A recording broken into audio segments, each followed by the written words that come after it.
வந்தவரும் இருக்கிறவரும் வரப்போகிறோமாகிய ஆண்டவரும் உலக ரட்சகருமாகிய இயேசு கிறிஸ்துவின் விலையேறப்பெற்ற பரிசுத்தமுள்ள நாமத்திலே நான் வாழ்த்துகிறேன். நாம் கர்த்தரை ஆராதிக்க போகிறோம். சேர்ந்து இருக்கிற இடங்களிலே தரைகளை தாழ்த்தி வாய்களை திறந்து ஸ்தோத்திரம் பண்ணி ஜெபிக்க போகிறோம். கர்த்தர் நல்லவர். சூழலும் நிமித்தமாய் நாம் வீடுகளில் உட்கார்ந்து கர்த்தரை ஆராதிக்கிறோம். நாளை நீங்கள் பயன்படுத்திக் கொள்ளுங்கள். வேதம் சொல்லுகிறது, நாட்கள் பொல்லாதவைகளானதால் காலத்தை பிரயோஜனப்படுத்துங்கள் என்று. கண்களை மூடி ஜெபம் பண்ணுவோம். Price the Lord. Hallelujah, hallelujah, hallelujah. Praise the Lord, praise the Lord, praise the Lord, praise the Lord. நல்லவரே உமக்கு ஸ்தோத்திரம், வல்லவரே உமக்கு ஸ்தோத்திரம், வாக்குமாராதவரே உமக்கு ஸ்தோத்திரம், எபனேசரே உமக்கு ஸ்தோத்திரம், இம்மானுவேலே உமக்கு ஸ்தோத்திரம், எங்கள் அடைக்கலமே உமக்கு ஸ்தோத்திரம், எங்கள் நம்பிக்கையே உமக்கு ஸ்தோத்திரம், எங்கள் கோட்டையே உமக்கு ஸ்தோத்திரம், ஸ்தோத்திரம், ஸ்தோத்திரம், ஸ்தோத்திரம், ஸ்தோத்திரம். Praise the Lord. Hallelujah, hallelujah, hallelujah. ஆண்டவரே, இந்த நாள் ஆராதனை கர்த்தர் பொறுப்படுத்திக் கொள்ள முடியாது ஜெபிக்கிறோம். Praise the Lord. பாதம் பணிந்தேன் என்னாலும் துதி உம்மை என்று யாரை பாடுவேன் ஏசையா, உந்த நன்பு உள்ளம் பொங்குதே ஏசையா, உந்த நன்பு உள்ளம் பொங்குதே.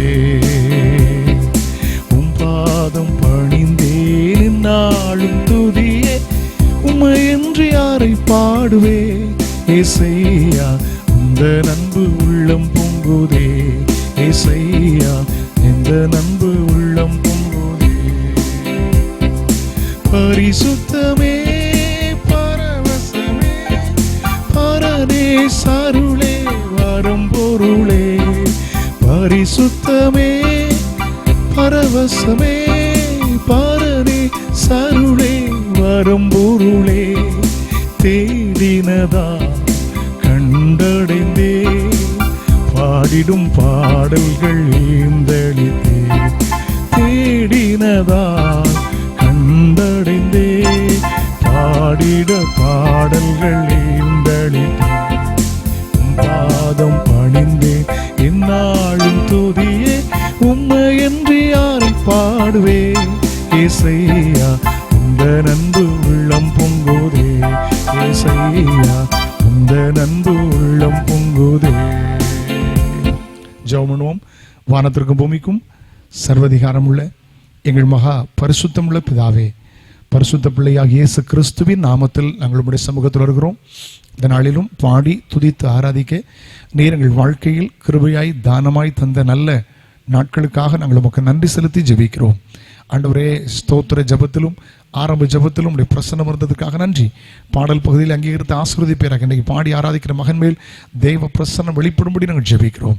ஆண்டவரே, பிள்ளைகள் எங்கெங்கிருந்து கவனிக்கிறார்களோ எல்லாரும் சேர்ந்து உடைய நாமத்தை பாடி துதித்து ஆராதிக்க தேவன் நீர் உதவி செய்யும்படி ஜெபிக்கிறோம். Oh glory be to God. Hallelujah, hallelujah, oh hallelujah. கர்த்தருடைய ஆசீர்வாதம் இருக்கட்டும். சங்கீத பகுதியில் ஆசீர்வதிங்க. நல்ல வார்த்தைகளை பரலோகத்தில் தாங்க. கர்த்தரோடு பேசும்படி ஜெபிக்கிறோம். கிருபைக்கு கொடுக்கிறோம். ஆளுகை செய்யும். ஆண்டவரே, இதை யூடியூப்பில், டெலிவிஷனில், ஃபேஸ்புக் மூலமாக, வாட்ஸ்அப் மூலமாக கவனிக்கிற எல்லாரையும் கர்த்தர் ஆசீர்வதிக்கும்படி ஜெபிக்கிறோம். ஆண்டவரே, சூழ்நிலைமை நிமித்தமாய் பிள்ளைகள் வீடுகளில் அங்கங்கே தூரங்களிலிருந்து கவனிக்கிறாங்க. எல்லாருமே என்னுடைய ஆசீர்வாதம் அனுக்கிரகம் பெருகட்டும். ஆராதனை பொறுப்படுத்திக் கொள்ளும் மீட்பெறும் இரட்சகருமான இயேசு கிறிஸ்துவின் நாமத்தில் ஜெபம் கேளும் ஜீவனுள்ள பிதாவே, ஆமென், ஆமென். Praise the Lord. கர்த்தர் ஆசீர்வதிப்பார். இந்த நாளில் பாடல் ஆராதனையை அருமையான சகோதரர் எபனேசராஜ் முன்வந்து நடத்தும்படி அன்போடு கேட்கிறேன். கர்த்தர் நல்லவர். ஹல்லேலூயா. ஆண்டவருடைய பரிசுத்த நாமம் மகிமைப்படுவதாக. ஓய்வு நாளிலும் நாம் கர்த்தரை பாடி ஆராதிக்க போகிறோம். அவருடைய வசனம் சொல்லுகிறது, சங்கீதக்காரனாகிய தாவீது சொல்லுகிறார், கர்த்தரின் பலனும் என் கேடகமாயிருக்கிறார், என் இருதயம் அவரை நம்பி இருக்கிறது, நான் சகாயம் பெற்றேன், ஆகையால் என் இருதயம் களி கூறுகிறது, என் பாட்டினால் அவரை துதிப்பேன். ஹல்லேலூயா. அவர் எனக்கு பலனாய் இருக்கிறார். சங்கீதக்காரன் சொல்கிறேன், பாட்டினால் அவரை துதிப்பேன். ஹல்லேலூயா. நாமும் அவரை பாடி தேவனுடைய நாமத்தை மகிமைப்படுத்த போகிறோம். கர்த்தாவே என் பலனே, உம்மில் அன்பு கூர்ந்திடுவேன், துருகமும் நீர், என் கேடகம் நீர், இரட்சண்ய கொம்பும் அடைக்கலம் நீர். ஹல்லேலூயா. பாடி தேவனுடைய நாமத்தை மகிமைப்படுத்துவோம்.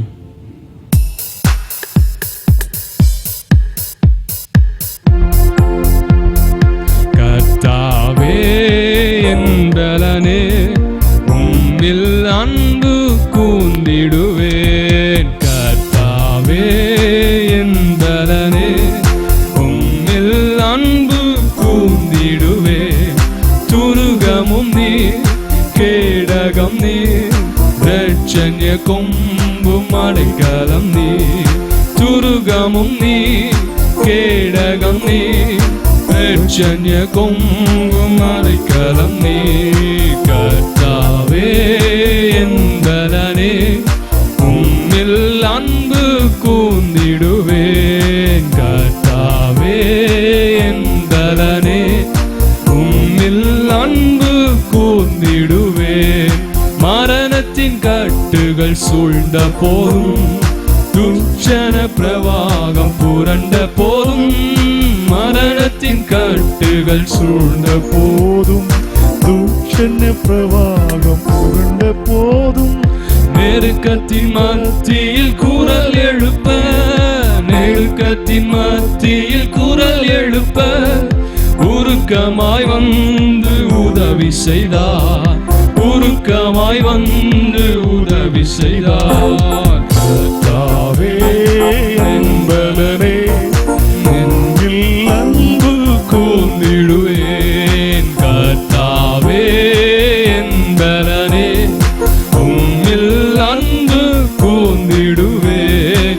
தயை செய்பவனுக்கு நீ தயையுள்ளவர், உத்தமனை நீர் உயர்த்திடுவீர். தயை செய்பவருக்கு நீ தயையுள்ளவர், உத்தமரை நீர் உயர்த்திடுவீர். புனிதனுக்கு நீர் புனிதனன்றோ, புனிதனுக்கு நீர் புனிதனன்றோ. புதிய கிருபையின் உறைவிடமே, புதிய கிருபையின் உறைவிடமே. கர்த்தாவே என் பலனே, உம்மில் அன்பு கூர்ந்திடுவேன். கர்த்தாவே என் பலனே, உம்மில் அன்பு கூர்ந்திடுவேன். உம்மாலே ஒரு சேனைக்குள் பாய்வேன், உம்மாலே மதிலை தாண்டுவேன். உம்மாலே ஒரு சேனைக்குள் பாய்வேன், உம்மாலே மதிலை தாண்டுவேன்.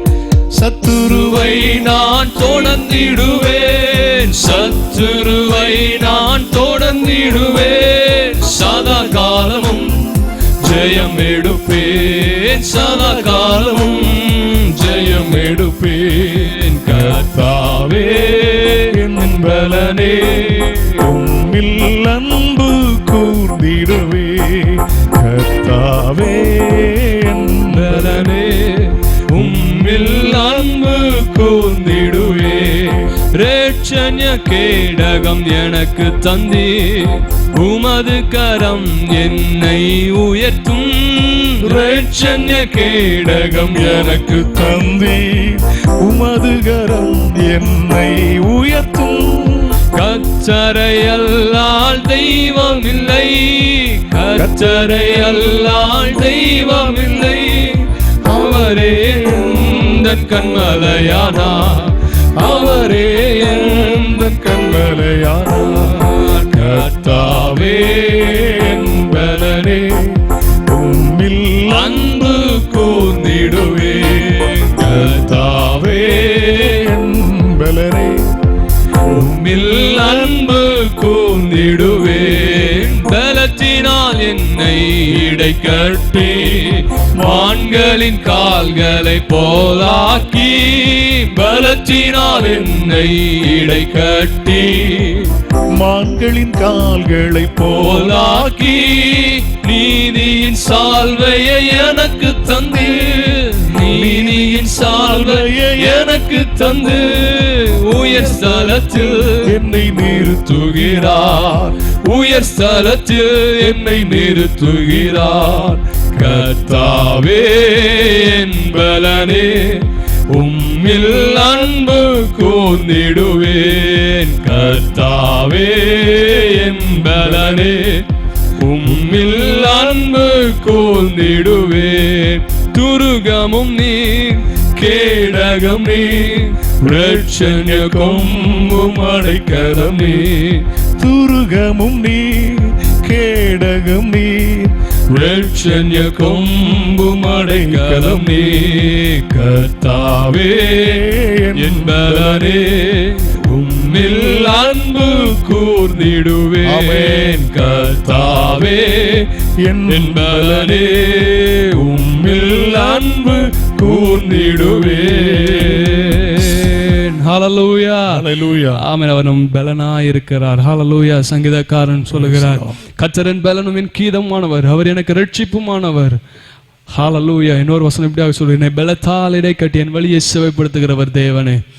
ஆமென். நம்ம பலனாய் இருக்கிறவர், உங்களை பலப்படுத்துகிற கர்த்தராய் இருக்கிறார். ஹல்லேலூயா. இன்னொரு பாடலை கூட சேர்ந்து பாடுவோம். இந்த கண்மலையானவரே, எல்லோருக்கும் தெரிந்ததான பாடல். இது ஒரு விசுவாசத்தோடு பாடுவோம். ஹல்லேலூயா. அவர் நம்மை பலப்படுத்துகிற கர்த்தர். ஹல்லேலூயா.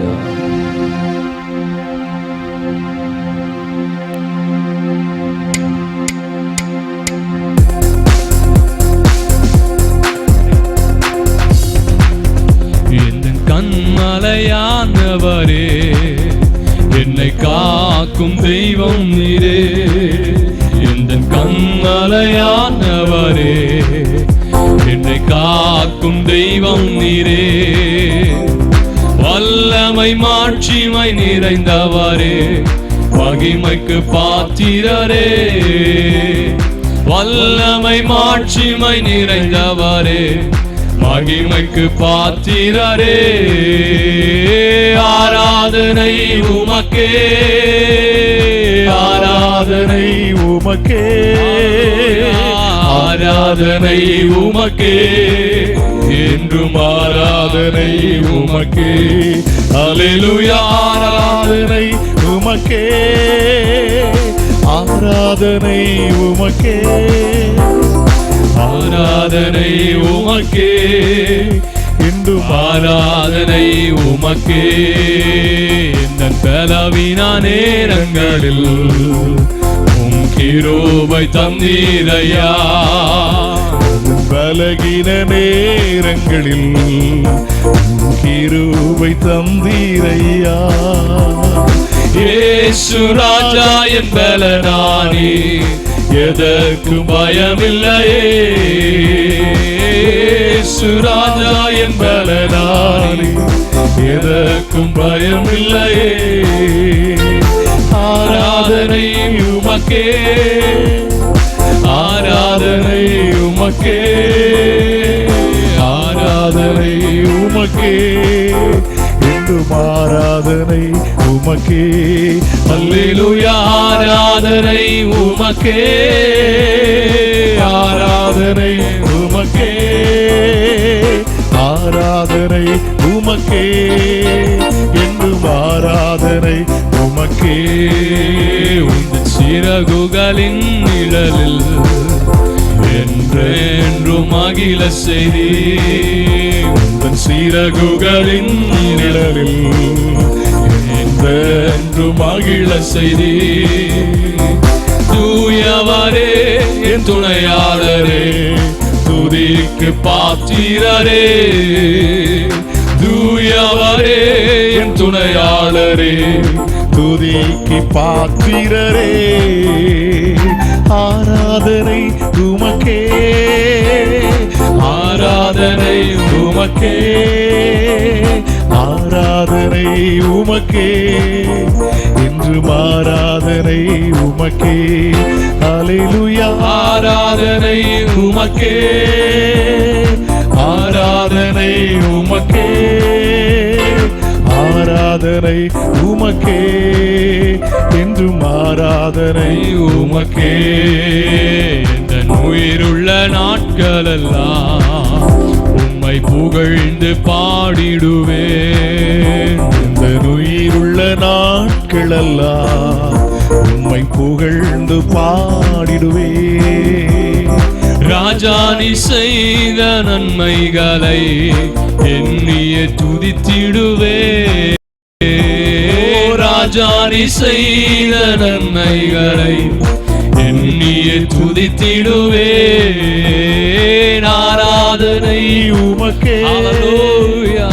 ஆராதனை வாய்களை திறந்து அவரை துதிக்க ஆரம்பிங்க. ஹல்லேலூயா. ஆராதனை உமக்கே, எங்கள் பலனானவரே. ஆராதனை உமக்கே, ஹல்லேலூயா. ஆராதனை உமக்கே, ஆராதனை உமக்கே, ஆராதனை உமக்கே, ஆராதனை உமக்கே. அல்லேலூயா, ஆராதனை உமக்கே, ஆராதனை உமக்கே, ஆராதனை உமக்கே, என்றும் ஆராதனை உமக்கே. இந்த பலவீன நேரங்களில் உம் கிருபை தந்தீரையா, இந்த பலகீன நேரங்களில் உம் கிருபை தந்தீரையா. இயேசு ராஜா என் பலனானே, எதற்கும் பயமில்லையே. அவரேன் இயேசு ராஜா என் பலனானே, எதற்கும் பயமில்லையே. ஆராதனை உமக்கே, ஆராதனை உமக்கே, ஆராதனை உமக்கே, என்றும் ஆராதனை உமக்கே. அல்லேலூயா, ஆராதனை உமக்கே, ஆராதனை உமக்கே, ஆராதனை உமக்கே, என்றும் ஆராதனை உமக்கே. அல்லேலூயா, ஆராதனை உமக்கே, ஆராதனை உமக்கே, ஆராதனை உமக்கே, என்றும் ஆராதனை உமக்கே. ஹalleluya, Hallelujah. அவர் உங்களை பலப்படுத்துகிற கர்த்தர். ஹalleluya, இருக்கிற இடங்களை கரங்களை தட்டி அவருடைய நாமத்தை மகிமைப்படுத்த வாய்களை திறந்து ஹalleluya, ஹalleluya, எங்களை பலப்படுத்துகிற தெய்வமே உம்மையே நாங்கள் ஆராதிக்கிறோம் அப்பா. ஹalleluya, ஹalleluya, ஹalleluya, அவர் சோர்ந்து போனவனுக்கு பலன் கொடுக்கிற கர்த்தர். ஹalleluya, சத்துவம் இல்லாதவனுக்கு சத்துவத்தை பெருக பண்ணுகிற கர்த்தர். ஹalleluya, ஹalleluya. அவருடைய வசனம் சொல்லுகிறது, யுத்தத்திற்கு நீர் என்னை பலத்தால் எடை கட்டி என் மேல் எழும்பினவர்கள் என் கீழ் அடங்க பண்ணுவீர். ஹalleluya, அவர் உங்கள் பலத்தால் எடை கட்டுகிற கர்த்தர். ஹalleluya, கர்த்தர் தமது ஜனத்திற்கு பலன் கொடுப்பார். கர்த்தர் தமது ஜனத்திற்கு சமாதானம் அருளி அவர்களை ஆசீர்வதிப்பார் என்று வாசிக்கிறோம். ஹalleluya, அவர் உங்களை பலத்தால் எடை கட்டுகிற கர்த்தர். ஹalleluya, அவர் பலவீனன் என்று ஒருவரையும் தள்ளுகிறதில்லை. ஹalleluya, hallelujah, hallelujah, Jesus. பலவீனன் என்று தள்ளிவிடாமல் பலத்தால் இடை கட்டினீ. சொல்வோம், பலவீனன் என்று தள்ளிவிடாமல் பலத்தால் இடை கட்டினீ. ஐயா, பலத்தால் இடை கட்டினீ. எத்தனை நன்மைகள் எனக்கு செய்தி, எப்படி நன்றி சொல்வேன், நான் எப்படி நன்றி சொல்வேன். ஐயா, எத்தனை நன்மைகள் எனக்கு செய்தி, எப்படி நன்றி சொல்வேன், நான் எப்படி நன்றி சொல்வேன். நன்றி ராஜா, நன்றி ராஜா, நன்றி ராஜா, இயேசு ராஜா, நன்றி ராஜா. சொல்லுங்க, ஹalleluya, நன்றி ராஜா, நன்றி ராஜா, இயேசு ராஜா. பலவீனன் என்று தள்ளிவிடாமல் பலத்தால் இடை கட்டினீ. பலகீனன் என்று தள்ளிவிடாமல் பலத்தால் இடை கட்டினீ. பலத்தால் இடை கட்டினீ. எத்தனை நன்மைகள் எனக்கு செய்தி, எப்படி நன்றி சொல்வேன், நான் எப்படி நன்றி சொல்வேன். ஐயா, எத்தனை நன்மைகள் எனக்கு செய்தி, எப்படி நன்றி சொல்வேன், நான் எப்படி நன்றி சொல்வேன். நன்றி ராஜா, நன்றி ராஜா, நன்றி ராஜா, இயேசு ராஜா, நன்றி ராஜா, நன்றி ராஜா, பலப்படுத்துகிறவரே உமக்கு நன்றி.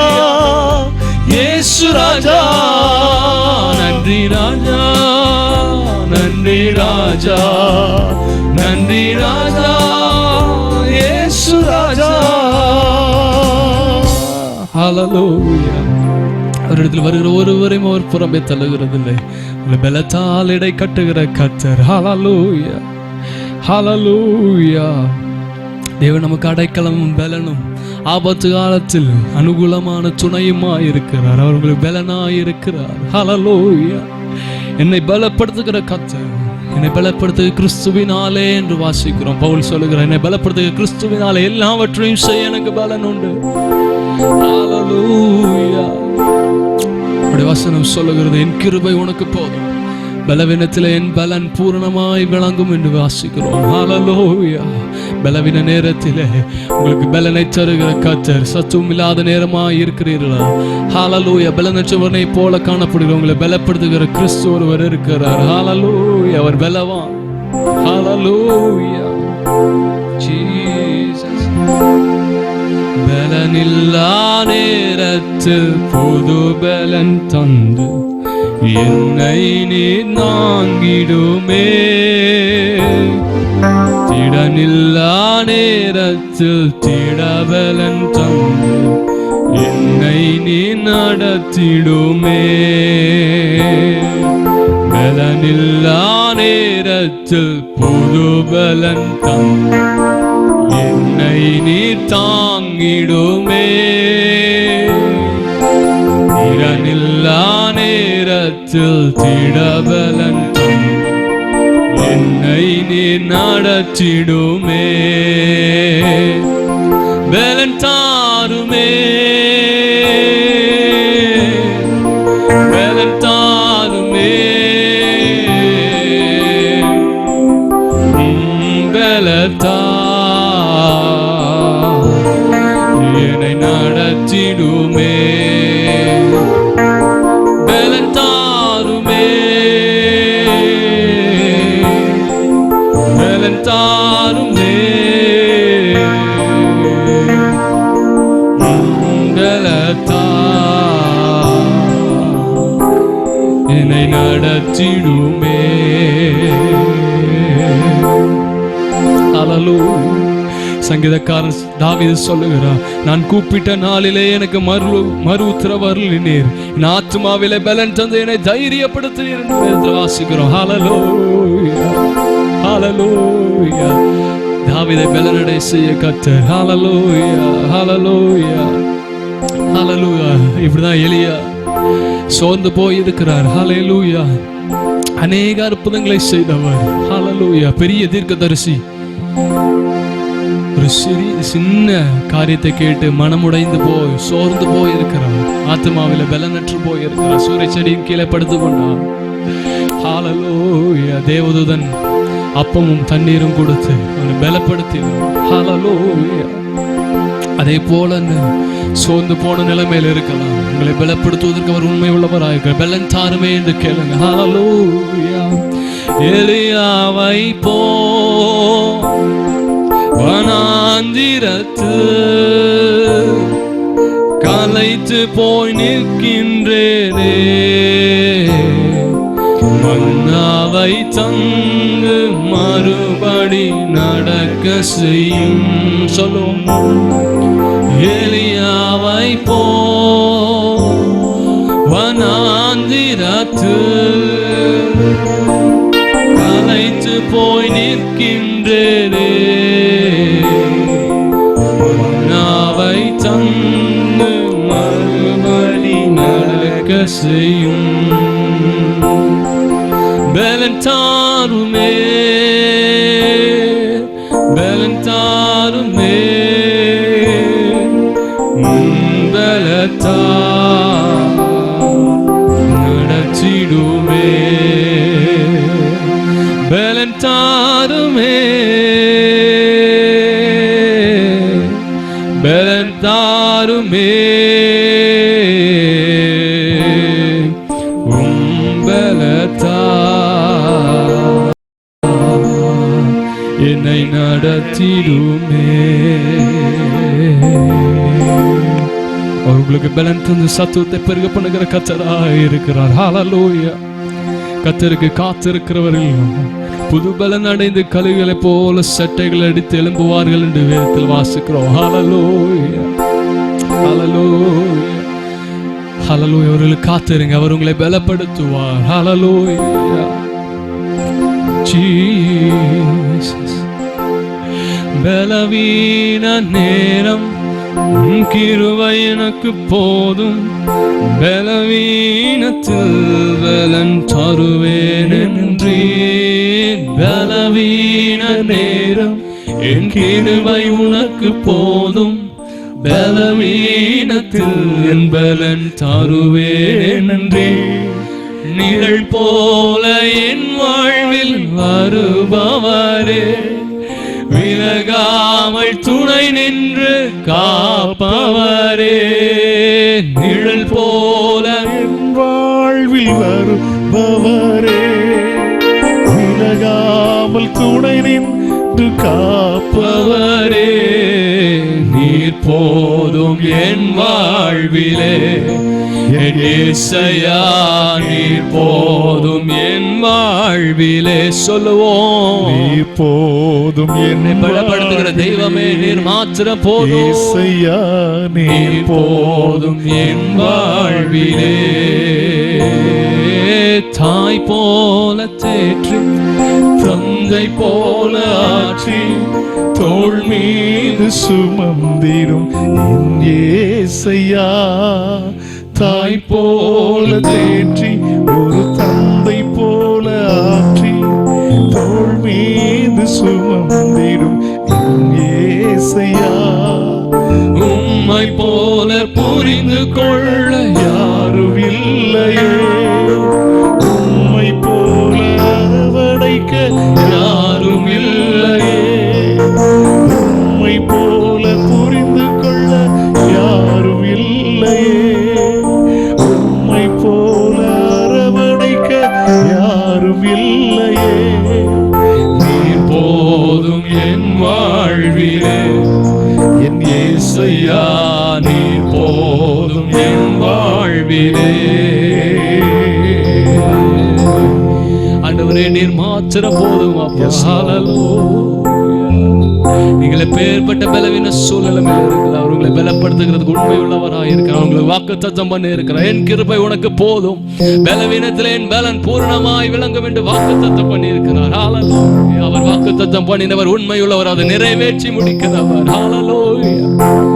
உள்ளத்தின் ஆழத்தில் இருந்து இரு கரங்களை உயர்த்தி வானத்துக்கு நேராய் உயர்த்தி அந்த ஒரு வார்த்தையை மாத்திரம் சொல்லி ஹல்லேலூயா நம்ம ஆராதனை நிமிர்த்தி செய்ய போகிறோம். ஹல்லேலூயா. பலவீன நேரம் உண்மை உனக்கு போதும், பலவீனத்தில் பலன் தருவேன் என்றீர். பலவீன நேரம் என் கிருபை உனக்கு போதும், பலவீனத்தில் என் பலன் தருவேன் என்றீர். நிழல் போல என் வாழ்வில் வருபவரே, விலகாமல் துணை நின்று காப்பவரே. நிழல் போல என் வாழ்வில் வருபவரே, விலகாமல் துணை நின்று காப்பவரே. நீர் போதும் என் வாழ்விலே, என் இயேசையா நீர் போதும் என் வாழ்விலே. நீர் போதும் என் வாழ்விலே, இயேசையா நீர் போதும் என் வாழ்விலே. ஆண்டவரே நீர் மாத்திரம் போதும் அப்பா. ஹல்லேலூயா. ஆண்டவரே எங்களுடைய வாழ்வில பலனாய் வெளிப்படுகிற கர்த்தர் நீர், எங்களை பலப்படுத்துகிற கர்த்தர் நீர் அப்பா. ஹல்லேலூயா, ஹல்லேலூயா. இந்த வேளையில ஆராதித்த உம்முடைய பிள்ளைகளுக்காக உம்முடைய சமூகத்தில் வருகிறேன் ஆண்டவரே. எந்த பகுதியில பலவீனப்பட்டு இருக்கிறாங்க அந்த பகுதியில நீர் பலப்படுத்துகிற கர்த்தராய் வெளிப்பட போகிற கிருபைகளுக்காய் ஸ்தோத்திரம். ஹalleluya. நீர் எங்களுக்கு வாக்குத்தத்தம் பண்ணியிருக்கீங்களப்பா, என் கிருபை உனக்கு போதும், பலவீனத்திலே என் பலன் பூர்ணமாய் விளங்கும் என்று சொல்லி இருக்கிறீங்களப்பா. அந்த வார்த்தையை நாங்கள் நம்புகிறோம், விசுவாசிக்கிறோம், ஏற்றெடுக்கிறோம். ஹalleluya. எங்களை பலப்படுத்துகிற கர்த்தராய் வெளிப்பட போகிற கிருபைகளுக்காய் ஸ்தோத்திரம். ஒரே உடைய பிள்ளைகளை ஆசீர்வதிங்க. எல்லா துதியும் கன மகிமை அப்பா ஒருவருக்கே செலுத்துகிறோம். ஹalleluya. இயேசுவின் மூலம் நல்ல பிதாவே, ஆமென். ஜெபிக்க போகிறோம். தேசத்தின் ஆசீர்வாதங்களுக்காக, குடும்பத்தின் ஆசீர்வாதங்களுக்காக, ஊழியங்களின் ஆசீர்வாதங்களுக்காக ஜெபிக்க போகிறோம். வியாதி அதிகமாய் பரவி கொண்டிருக்கிற நாட்கள், தேவ ஜனங்களின் சுகத்திற்காக, தேச ஜனங்களின் சுகத்திற்காக ஜெபிக்க போகிறோம். கர்த்தர் நல்லவர். ஹல்லேலூயா. இந்த ஆரம்பித்திருக்கிற மாதம் எப்படி முடியுமோ என்று கவலைப்பட்டிருக்கலாம். கர்த்தர் நடத்த போகிறார். தேவ சித்தம் இல்லாமல் தலையில் இருக்கிற ரோமம் கீழே விழாது. எல்லாவற்றையும் அவர் எண்ணிக்கிறார். கண்ணில் முடி ஜெபம் பண்ணுமா? ஆண்டவரே உமக்கு ஸ்தோத்திரம். வாய்களை திறந்து ஸ்தோத்திரம் பண்ணி ஜெபம் பண்ணுங்கள். ஹல்லேலூயா. ஆண்டவரே உமக்கு நன்றி அப்பா. ஆண்டவரே எங்கள் தேசத்துக்காக ஜெபிக்கிறோம். ஏசப்பா உமக்கு ஸ்தோத்திரம், ஸ்தோத்திரம். தேசத்துக்கு சேமத்தை தருகிற கர்த்தர். ஆண்டவரே இந்த ஆகஸ்ட் மாதத்திலும் எங்க தேசத்திற்கு நீர் சேமத்தை தரப்போகிறதற்காக ஸ்தோத்திரம். வியாதிகள் படிப்படியாய் குறையட்டும், பரவி கொண்டிருக்கிறது நிறுத்தப்படட்டும் ஆண்டவரே. ஹல்லேலூயா, ஹல்லேலூயா. எல்லாருக்கும் நல்ல எதிர்ப்பு சக்தி கொடுப்பீராக, நோய் எதிர்ப்பு சக்தி கொடுப்பீராக அப்பா. அந்த நோய்களை மேற்கொள்ள கிருபை பலனை கொடுக்க முடிச்சு வைக்கிறோம். ஏசப்பா உமக்கு நன்றி ஆண்டவரே, நன்றி ஆண்டவரே. ஆண்டவரே மருத்துவத்துறையில் தங்களை இணைத்திருக்கிற நர்சஸ், டாக்டர்ஸ் அவங்களுக்கு சுகம் பலனை கொடுப்பீராக. காவல்துறை அதிகாரிகள் ஆண்டவரே, துறப்போர் பணியாளர்கள் எல்லாருக்கும் சுகம்பலன் கொடுக்கும்படி ஜெபிக்கிறோம் ஆண்டவரே. சீக்கிரத்தில் கல்லூரிகள் திறக்கட்டும், பள்ளிக்கூடங்கள் திறக்கட்டும், ஃபேக்டரிகள் திறக்கட்டும் ஆண்டவரே. திருச்சபைகள் சிட்டியில கார்பரேஷன் முதற்கொண்டு திறக்கட்டும். திறந்து ஆராதிக்க நல்ல ஒரு சூழ்நிலைமை கர்த்தர் உருவாக்கும்படி ஜெபிக்கிறோம். தோத்திரம், தோத்திரம், தோத்திரம். கர்த்தர் நீர் அப்படி ஜெபத்தை கேட்டு ஆசீர்வதிக்க போறதற்காய் ஸ்தோத்திரம் ஆண்டவரே. இந்த ஆரம்பித்திருக்கிற இந்த மாதம் எப்படி நடக்குமோ என்று கவலைப்பட்டிருக்கலாம். கர்த்தர் குடும்பத்தை நடத்துவீராக, தனிப்பட்ட வாழ்க்கையை நடத்துவீராக. ஆவிக்குரிய வாழ்க்கையை கர்த்தர் நீ நடத்த வேண்டுமாய் நாங்கள் ஜெபிக்கிறோம். ஹல்லேலூயா. Glory be to God, glory be to God. கர்த்தர் அப்படி நடத்துவீராக. ஸ்தோத்திரம். ஜெபத்தை கேட்டு எல்லாரையும் ஆசீர்வதிக்கும்படி ஜெபிக்கிறோம். இந்த ஆண்டவரே இந்த மாதம் முழுதும் வேலை, வியாபாரம், தொழில் செய்கிற மக்களை கர்த்தர் நீர் ஆசீர்வதிக்கும்படி ஜெபிக்கிறோம். வெளிநாடுகளில் தங்கி தாபரித்து கடமைகளை நிறைவேற்றுகிற பிள்ளைகளை கர்த்தர் நீர் ஆசீர்வதிக்கும்படி ஜெபிக்கிறோம். ஆண்டவரே தோத்திரம், தோத்திரம். கொள்ளை நோய்களுக்கு விலக்குவீராக. ஹல்லேலூயா. ஆண்டவரே பகலிலும் இரவிலும் எந்த வியாதி துன்பங்கள் அணுகாதபடி தேவ கிருபை பிள்ளைகளை தாங்கும்படி ஜெபிக்கிறோம். கர்த்தர் நடத்துவீராக. ஜெபத்தை கேட்டதற்காக ஸ்தோத்திரம்.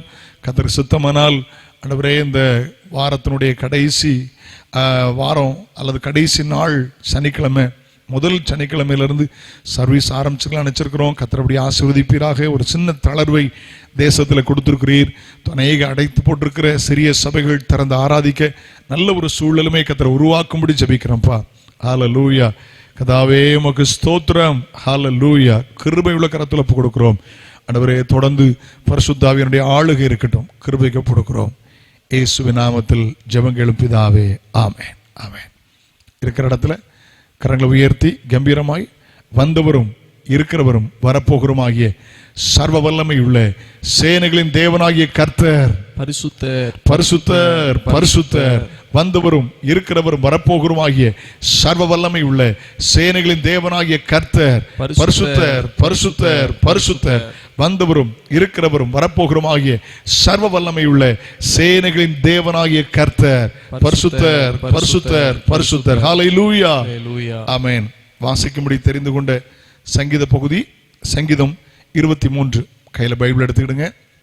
எடுத்து வசனம் மாறி வசனம் வாசிக்க உங்கள் அன்போடு கேட்கிறேன். பைபிள்ல 683வது பக்கம், 23ஆம் சங்கீதம், தாவீதின் சங்கீதம். கர்த்தர் என் மேய்ப்பராயிருக்கிறார், நான் தாழ்ச்சி அடையேன். அவர் என்னை புல்லுள்ள இடங்கள் மேய்த்து என்னை அமர்ந்த தண்ணீரில் என்னை கொண்டு போய் விடுகிறார். அவர் என் ஆத்துமாவை தேற்றி தம்முடைய நாமத்து நிமித்தம் என்னை நீதியின் பாதையில் நடத்துகிறார். நான் மரண இருளின் பள்ளத்தாக்கில் நடந்தாலும் பொல்லாப்புக்கு பயப்படேன். தேவரீர் என்னோடு கூட இருக்கிறீர். உமது கோலும் உமது தடியும் என்னை தேற்றும். என் சத்துருக்களுக்கு முன்பதாக நீர் எனக்கு ஒரு பந்தி ஆயத்தப்படுத்தி என் தலை எண்ணெயால் அபிஷேகம் பண்ணுகிறீர். என் பாத்திரம் நிரம்பி வழிகிறது. ஜீவனுள்ள நாளெல்லாம் நன்மையும் கிருபையும் என்னை தொடரும். நான் கர்த்தருடைய வீட்டிலே நீடித்த நாட்களாய் நிலைத்திருப்பேன். ஆமென். God bless you. கர்த்தர் உங்களை ஆசீர்வதிப்பார். சங்கீத பகுதியிலிருந்து பாஸ்டர் ஜோயல் நேசராஜ் அவர்கள் கர்த்தருடைய வார்த்தைகளை நமக்கு தருவார்கள்.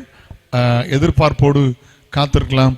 கர்த்தர் பேசுவார். கர்த்தர் நல்லவர். அல்லேலூயா. ஆமென். Praise the Lord. ஆண்டவர் இயேசு கிறிஸ்துவின் நாமத்தில் உங்களை வாழ்த்துகிறேன், வரவேற்கிறேன். கர்த்தர் உங்களை ஆசீர்வதிப்பாராக. இவ்வளவு நேரமாய் ஆண்டவரை நாம் உயர்த்தினோம். கர்த்தர் நம்மை பலப்படுத்துகிற கர்த்தராய் இன்றைக்கு நமக்கு வெளிப்பட்டாராக. சில வார்த்தைகள் நாம் தியானிக்க போகிறோம். இன்றைக்கு நாம் வாசித்த சங்கீதம் 23ஆம் சங்கீதம். பொதுவாக இந்த சங்கீதம் எல்லா சின்ன பிள்ளைகளுக்கும் பெரியவங்களுக்கும், குறிப்பாக பைபிளே இல்லாதவங்க கூட இந்த சங்கீதத்தை மனப்பாடமாக சொல்லுவாங்க.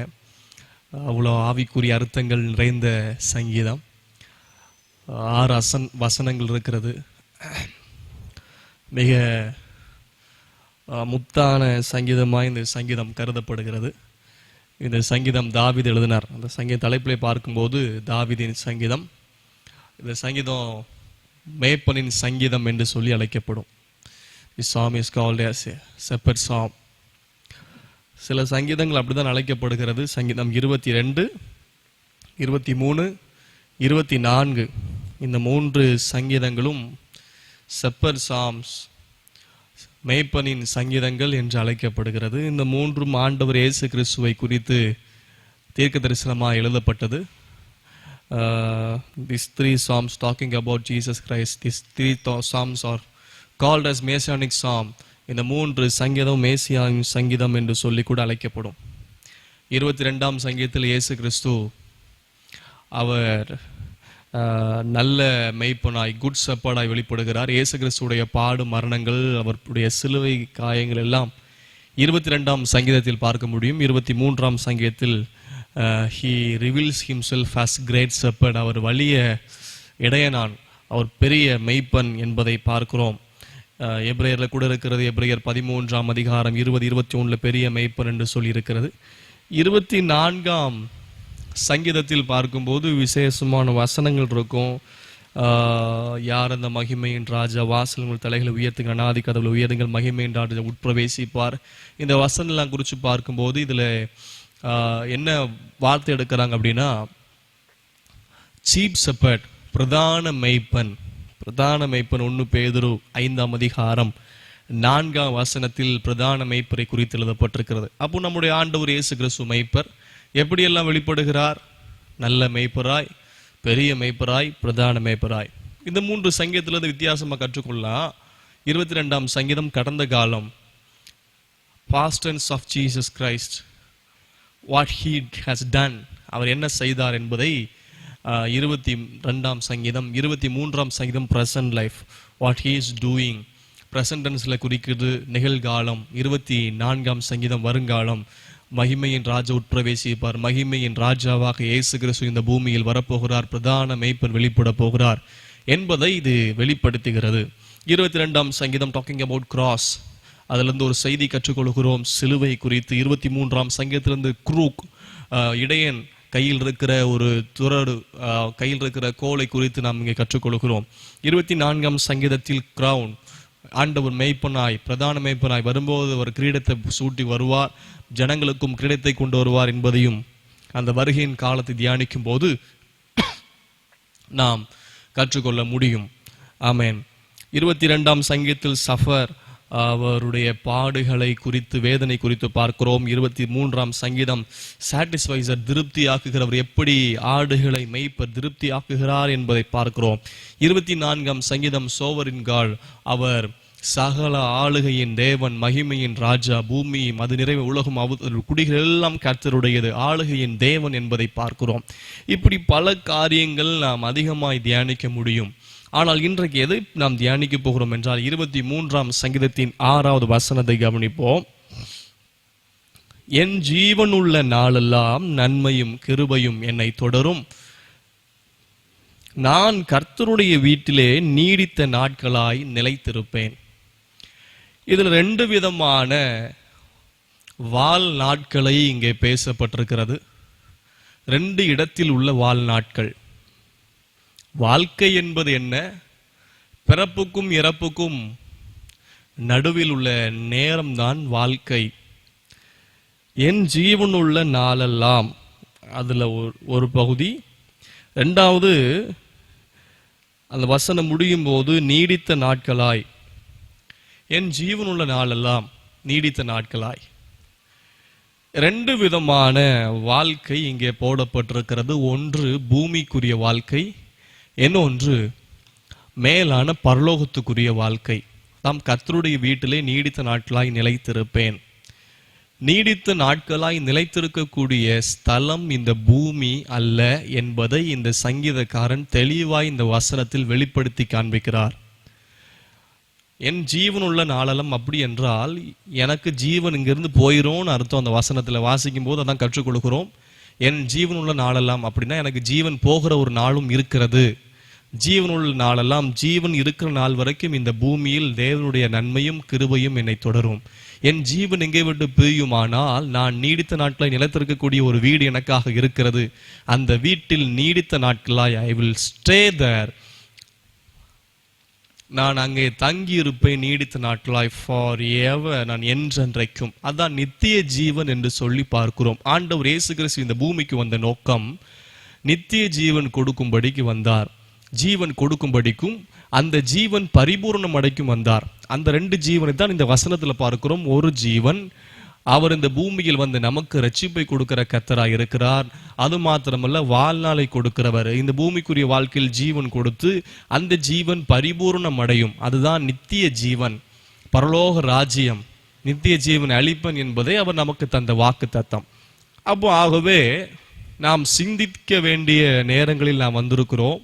இந்த பூமியில் ஜீவனுள்ள நாளெல்லாம் ஒவ்வொருவரையும் கிருபையும் தாங்கணும், கர்த்தருடைய நன்மையும் தாங்கணும். இது தொடரும் என்று சொல்லப்பட்டிருக்கிறது. ஆனால் இந்த பூமியில் தாங்கக்கூடிய கிருபையும் நன்மைக்கும் ஒரு முடிவு இருக்கிறது. ஆனால் நித்திய காலமாய் வாழ்கிற கர்த்தருடைய வீட்டில் நிலைத்திருக்க வேண்டும் என்பதை நாம் சிந்தித்து பார்க்க வேண்டும்.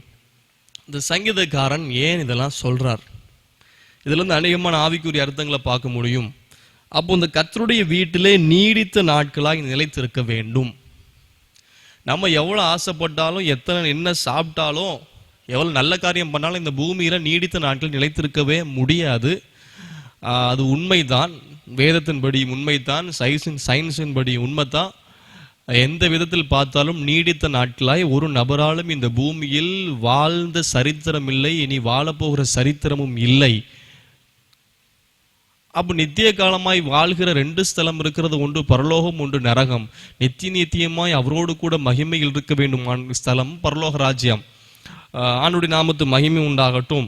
அப்ப இந்த பரலோக ராஜ்யத்தை சுதந்திரித்துக் கொள்வதற்கு இந்த சில வழிகள் இருக்கிறது. எளிமையான பகுதி தான், நமக்கு தெரிந்த பகுதி தான் இந்த சங்கீதத்தில் கொடுக்கப்பட்டிருக்கிற பகுதி. நான் உங்களோடு கூட பேசுகிறேன். 1ஆம் வசனம், கர்த்தர் என் மேய்ப்பராய் இருக்கிறார், நான் தாழ்ச்சி அடையேன். இந்த சங்கீதம் ஒரு ஆடு பேசுறது போல இருக்கும். மெய்ப்பனை குறித்து, தன்னுடைய மெய்ப்பனை குறித்து ஆடு பேசுகிறது போல இதுல இருக்கிறது. அந்த ஆடு சொல்லுது, கர்த்தர் என் மேய்ப்பராய் இருக்கிறார், நான் தாழ்ச்சி அடையேன்.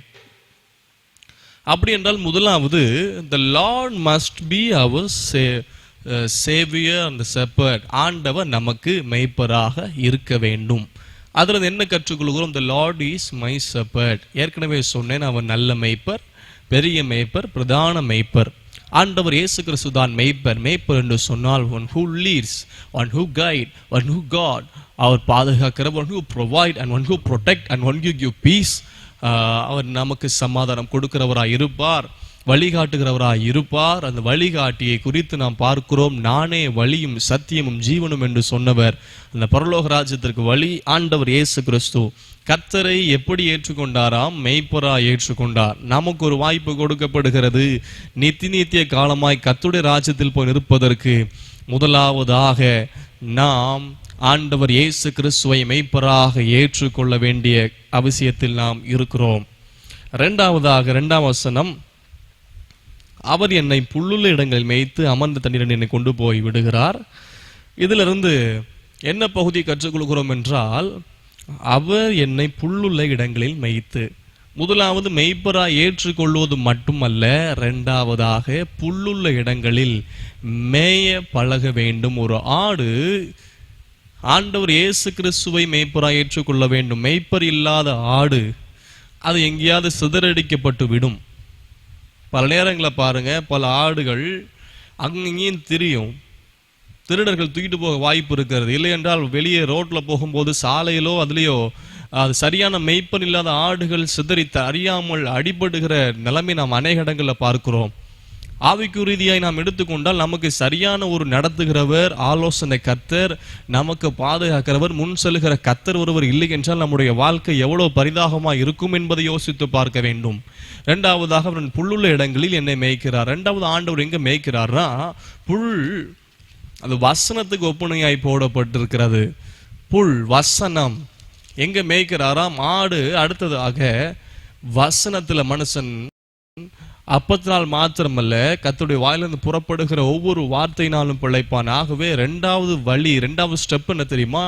நான் உங்களுக்கு கற்றுக் கொடுக்கிறது ஆவிக்குரிய படிகளை தான் கற்றுக் கொடுக்கிறேன். படிகள், முதல் படி நம்ம ரட்சிப்பை கற்றுக்கொண்டோம். இரண்டாவது படி கர்த்தருடைய வார்த்தை. கர்த்தருடைய வார்த்தைக்கு நீங்கள் முக்கியத்துவம் கொடுங்கள். கர்த்தருடைய வார்த்தையை நேசியுங்கள். கர்த்தருடைய வார்த்தையை நீங்கள் வாசியுங்கள்.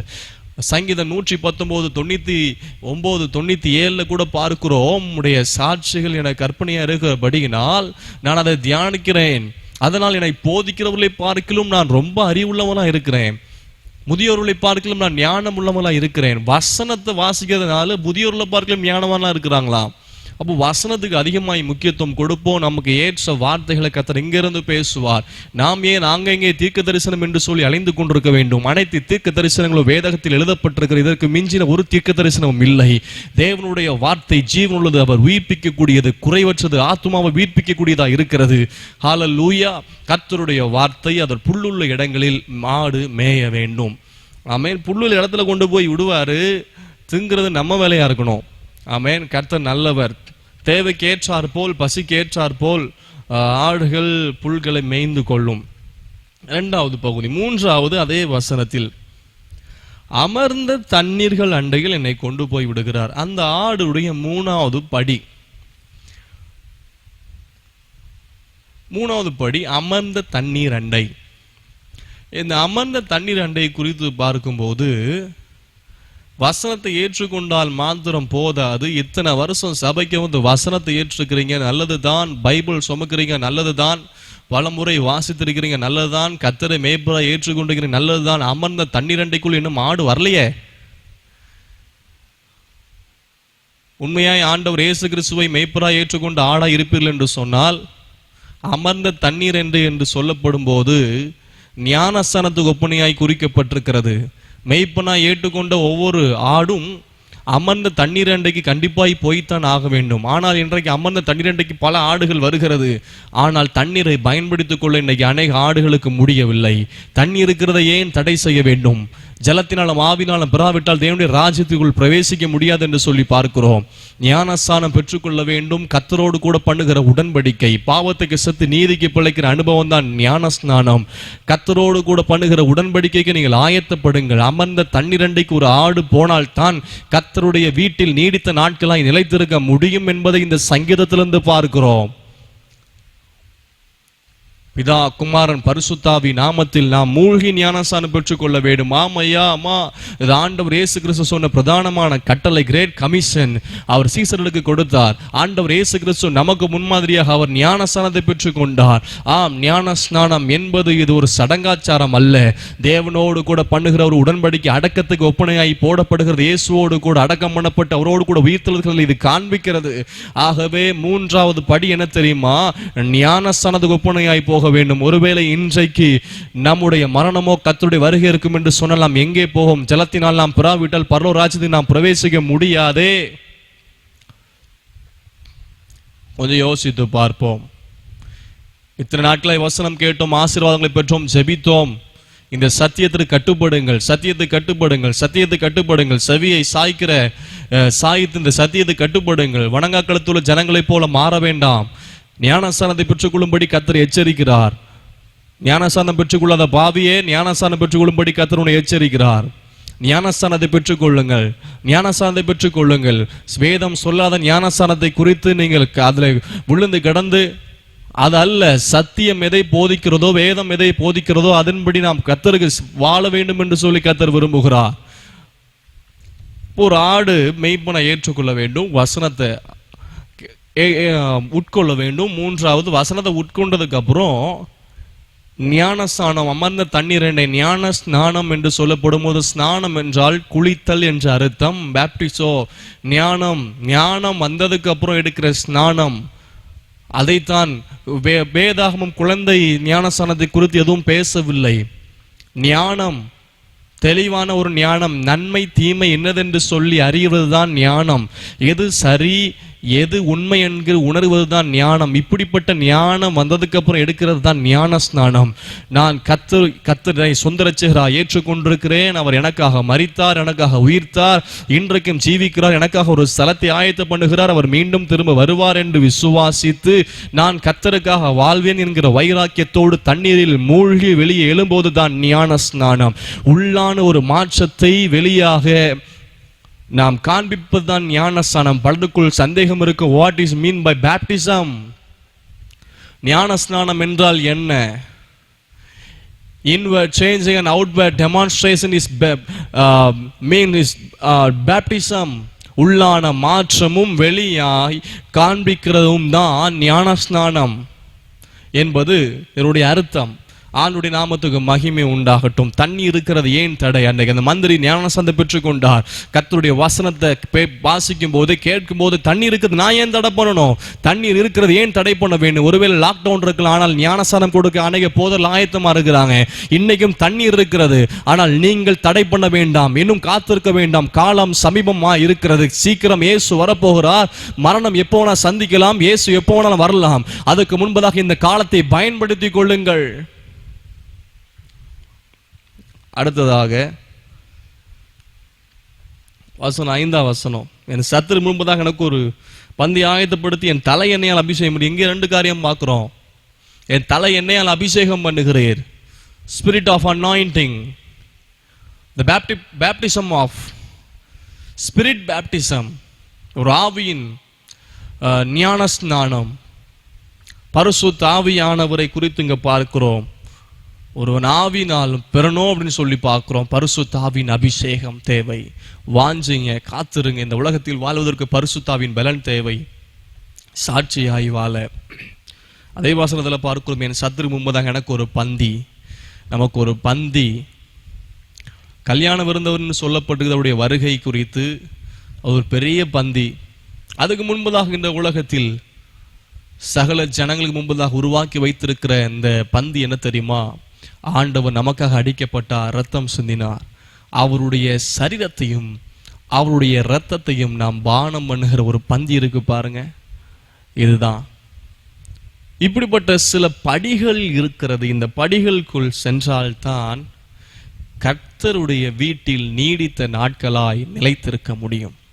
6ஆம் வசனத்தை சொல்றார், கர்த்தருடைய வீட்டில் நீடித்த நாட்களாய் நிலைத்திருப்பேன். இந்த பூமியில தேவ கிருபையும் தேவனுடைய நன்மையும் தொடர்ந்தாலும் தொடராவிட்டாலும் நீடித்த நாட்களாய் நிலைத்திருக்க வாய்ப்பே இல்லை. தேவனுடைய நன்மை கிருபை தொடரட்டும்.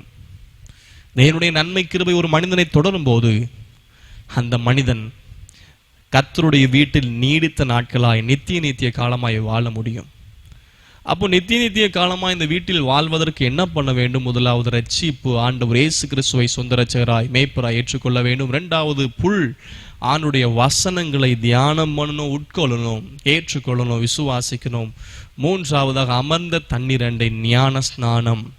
ஞான ஸ்நானம், வானம் திறக்கப்படணுமே, கர்த்தருடைய பிதாவாகிய தேவன் பேசணுமே, அப்போ ஞான ஸ்நானம். 4வதாக பரிசுத்தாவின் அபிஷேகம். 5வதாக அந்த பந்தி. ஏன் பந்தியை விளக்க வேண்டும்? இத்தனை நாட்களாக நாம் கிறிஸ்தவர்களாக இருக்கிறோம். இன்னும் ஒரு நாளாவது நம்முடைய ஆண்டவர் இயேசு கிறிஸ்துவின் சரீரத்தையும் அவருடைய இரத்தத்தையும் நாம் உட்கொண்டிருப்போமா? அவருடைய பாடுகளில் நாம் ஐக்கியப்பட்டிருப்போமா? அவருடைய சிலுவை பாடுகளை குறித்து தியானித்திருப்போமா? அவருடைய பாடு மரணங்களை நமக்குள் ஏற்றுக்கொண்டிருப்போமா? அதுதான் ஒரு த பிளேஸ் ஆஃப் கன்சோலேஷன். நாம் ஒப்புக்கொள்ளுகிற ஒரு நேரம்தான் அந்த திருவிருந்து ஆராதனை. இதுவெல்லாம் இருக்கும்போது கடைசியில் சொல்றார் தாவீது, கர்த்தருடைய வீட்டில் நீடித்த நாட்கள் நிலைத்திருப்பேன். ஒவ்வொரு படிகளை நாம் தாண்டுவோம். இதுவரைக்கும் எந்த படியில் நின்று கொண்டிருக்கிறீங்க, ஏற முடியாமல் இருக்கிறீங்களோ அந்த படியில் கால் வைப்பதற்கு ஆண்டவர் சமூகத்தில் அர்ப்பணித்து முயற்சி எடுங்கள். மேல் படியை நோக்கி நாம் செல்லலாம். கர்த்தர் உங்களை ஆசீர்வதிப்பார். ஆமென். God bless you. வந்தவரும் இருக்கிறவரும் வரப்போகிறமாகிய ஆண்டவரும் உலக ரட்சகருமாய் இயேசு கிறிஸ்துவின் விலையேறப்பெற்ற பரிசுத்தமுள்ள நாமத்திலே வாழ்த்துகிறேன். சங்கீதம் 23 அருமையான பாஸ்டர் ஜோயல் நேசராஜ் அவர்களை கொண்டு கர்த்தர் தெளிவாய் ஆழமான சில காரியங்களை, அவசியமான அற்புதமான காரியங்களை கர்த்தர் பேசி கொண்டிருந்தார். அதற்காக ஆண்டவருக்கு ஸ்தோத்திரம் செலுத்துகிறேன். கர்த்தர் நல்லவர். Price the Lord. இன்றைக்கு நாம் தேவனுடைய வார்த்தைக்கு நிறைய கடந்து வர போகிறோம். எல்லாவற்றை பார்க்கலாம் ஆண்டவர் தமது வசனத்தை முக்கியப்படுத்தி இருக்கிறார். ஆண்டவர் நல்லவர். அல்லேலூயா. தேவனுடைய வார்த்தைக்கு ஜீவன் உண்டு. தேவனுடைய வார்த்தைக்கு வல்லமை உண்டு. ஒளியின் வேகத்தை விட தேவனுடைய வார்த்தை ரொம்ப வேகமானது. சூரியன் உதிச்ச உடனே அந்த சன்லைட் பூமிக்கு வந்து சேர்றதுக்கு 7 நிமிஷம் ஆகுது. ஆனா அதை விட சொன்ன அதே நேரத்தில் ஒரு வார்த்தை சொல்லும்போது அந்த ஜெப ஆலய தலைவனுடைய குடும்பத்தில் அற்புதம் நடக்கிறது. சொல்லுகிற அதே நேரம் கானானிய ஸ்திரீயுடைய மகளுக்கு இங்கே என்ன நேரத்தில் கர்த்தர் சொன்னாரோ அதே நேரத்தில் அங்கே அற்புதம் நடக்கிறது. அப்போ அப்படியானால் இயேசு கிறிஸ்துவின் வார்த்தை எவ்வளவு வேகமானது, வல்லமையானது என்பதை புரிந்து கொள்ளுங்கள். தேவனுடைய வார்த்தைக்கு முக்கியத்துவம் கொடுப்போம்.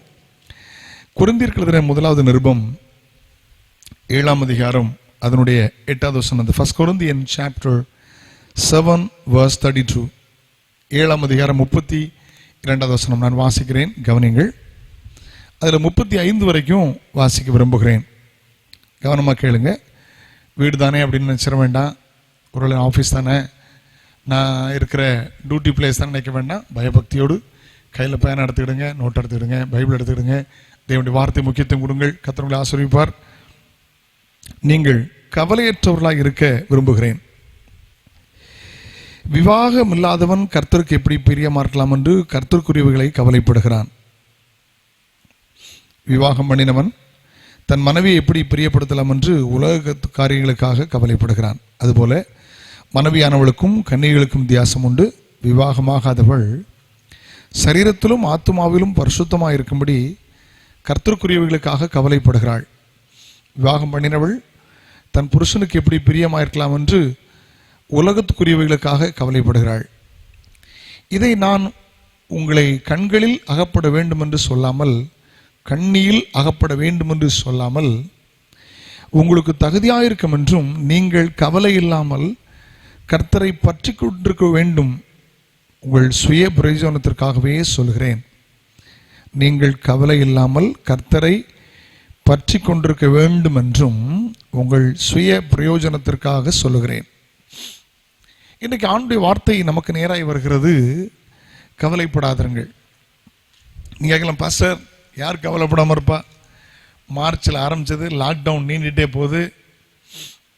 ஆகஸ்ட்லேயும் டிஸ்ட்ரிக்ட் போக இ பாஸ் வேணுமா? பெரிய தளர்வு இருந்த மாதிரி தெரியல. கல்லூரி திறக்கலை, பள்ளிக்கூடம் திறக்கலை, ட்ரெயின் ஓடலை, பஸ் ஓடலை, விமானம் ஓடலை. எங்கள் பிஸ்னஸ் டவுனாக இருக்குது. ஒழுங்கான ஜாப் இல்லை. எதிர்காலம் கேள்விக்குறியாக இருக்குது. நாளைக்கு என்ன நடக்குமோ தெரியல. வியாதி ரொம்ப ஃபாஸ்ட்டாக பரவுன மாதிரி தெரியுது. எப்படி கவலை இல்லாமல் இருக்க முடியும்? கவலைப்படுறதுனால சரீரத்தில் ஒரு முளத்தை கூட்ட முடியாது, குறைக்க முடியாது. நல்ல கவனிக்க முடியும். அன்போடு கேட்கிறேன். கவலை என்பது மோசமான ஒரு வலை. மீன் வலையை விட, மிருகங்களை பிடிக்கிற வலையை விட ஒரு மோசமான வலை தான் கவலை. எந்த வலையில் இருந்தாலும் தப்பிக்கலாம், இந்த கவலையில் மட்டும் தப்பவே முடியாது. கவலைப்படுற அநேகரை பார்த்துருக்கிறேன். நல்லா ட்ரெஸ் பண்ணுறதை மறந்துடுவாங்க, நல்லா சாப்பிட்றத மறந்துடுவாங்க, மற்றவங்களோட நல்லா பேசுகிறத மறந்துடுவாங்க. கடைசியில் அது அவங்களுக்கு தூக்கம் இல்லாமல் ஆகி மெலிஞ்சு சரீரம் ஒரு அற்பமாய் தோன்றுகிற அளவுக்கு மாறி, நகத்தை வளர்த்துருப்பாங்க, முடியை வளர்த்துருப்பாங்க, ட்ரெஸ் அயன் பண்ணுறதில்ல. அந்த கவலை அவங்களை ஒரு மாதிரி ஆக்கிரும். அதில் அழகாக சொல்கிறார் ஆண்டவர், நீங்கள் கவலையற்றவர்களாக இருக்க விரும்புகிறேன். 32 ஃபர்ஸ்ட் பார்ட், 35 லாஸ்ட் பார்ட், நீங்கள் கவலை இல்லாமல் கர்த்தரை பற்றி கொண்டிருக்க வேண்டும் என்றும் உங்கள் சுய பிரயோஜனத்திற்காக சொல்றேன். கவலை இல்லாம கர்த்தரை பின்பற்றணும், கவலை இல்லாம ஆண்டவரை பின்பற்றணும். ஸ்தோத்திரம். ஆகஸ்ட் மாசத்துல இனி ரேஷன்ல பைசா கொடுத்தான் ஜாமான் வாங்கணும் அறிவிப்பு வந்திருக்கு. எப்படி பாஸ்டர் கவலை இல்லாம இருக்கும்? நிறைய விஷயங்களை குறித்து கவலைப்பட பிசாசு சந்தர்ப்பத்தை கொண்டு வந்து தூண்டுவான். கவலைப்பட்டு என்ன சாதிச்சிட்டோம்? நீங்க கவலைப்படாதுங்க, உங்களை குறித்து கவலைப்படுகிற ஒரு கர்த்தர் இருக்கிறார். ஹல்லேலூயா, பிரைஸ் தி லார்ட். முதல்ல ஒரு 6 காரியத்தை சுட்டி காட்டுறேன் பாருங்களேன். ஏன் கவலைப்படக்கூடாது? ஏன் கவலைப்படக்கூடாது? கவலைப்பட்ட என்ன நடக்கும்? கவலையினால சில தீமைகள் நடக்கும். நீங்க கவலைப்படுறதுனால சில தீமைகள் நடக்கும். நீதிமொழிகள் 12ஆம் அதிகாரம் அதனுடைய 26ஆம் வசனத்தை வாசிக்கும் போது, நீதிமொழிகள் அதனுடைய 12ஆம் அதிகாரம் 26ஆம் வசனத்தை வாசிக்கும் போது, மனுஷனுடைய இருதயத்தை ஒடுக்கும் என்று வேதம் சொல்கிறது. மனுஷனுடைய இருதயத்தை கவலை ஒடுக்கிருமா? வாசிக்கலாமா? ஆண்டவர் நல்லவர். Price the Lord. நீதிமான் தன் அயலானை பார்க்கலும் மேன்மை உள்ளவன். ஐம் சாரி,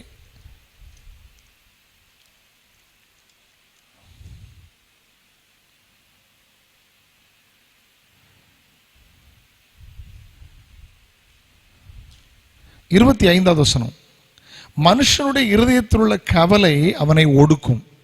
26, மனுஷனுடைய இருதயத்தில் உள்ள கவலை அதை ஒடுக்கும், நல் வார்த்தையோ அதை மகிழ்ச்சியாக்கும். மனுஷனுடைய இருதயத்தை கவலை ஒடுக்கி விடுகிறது.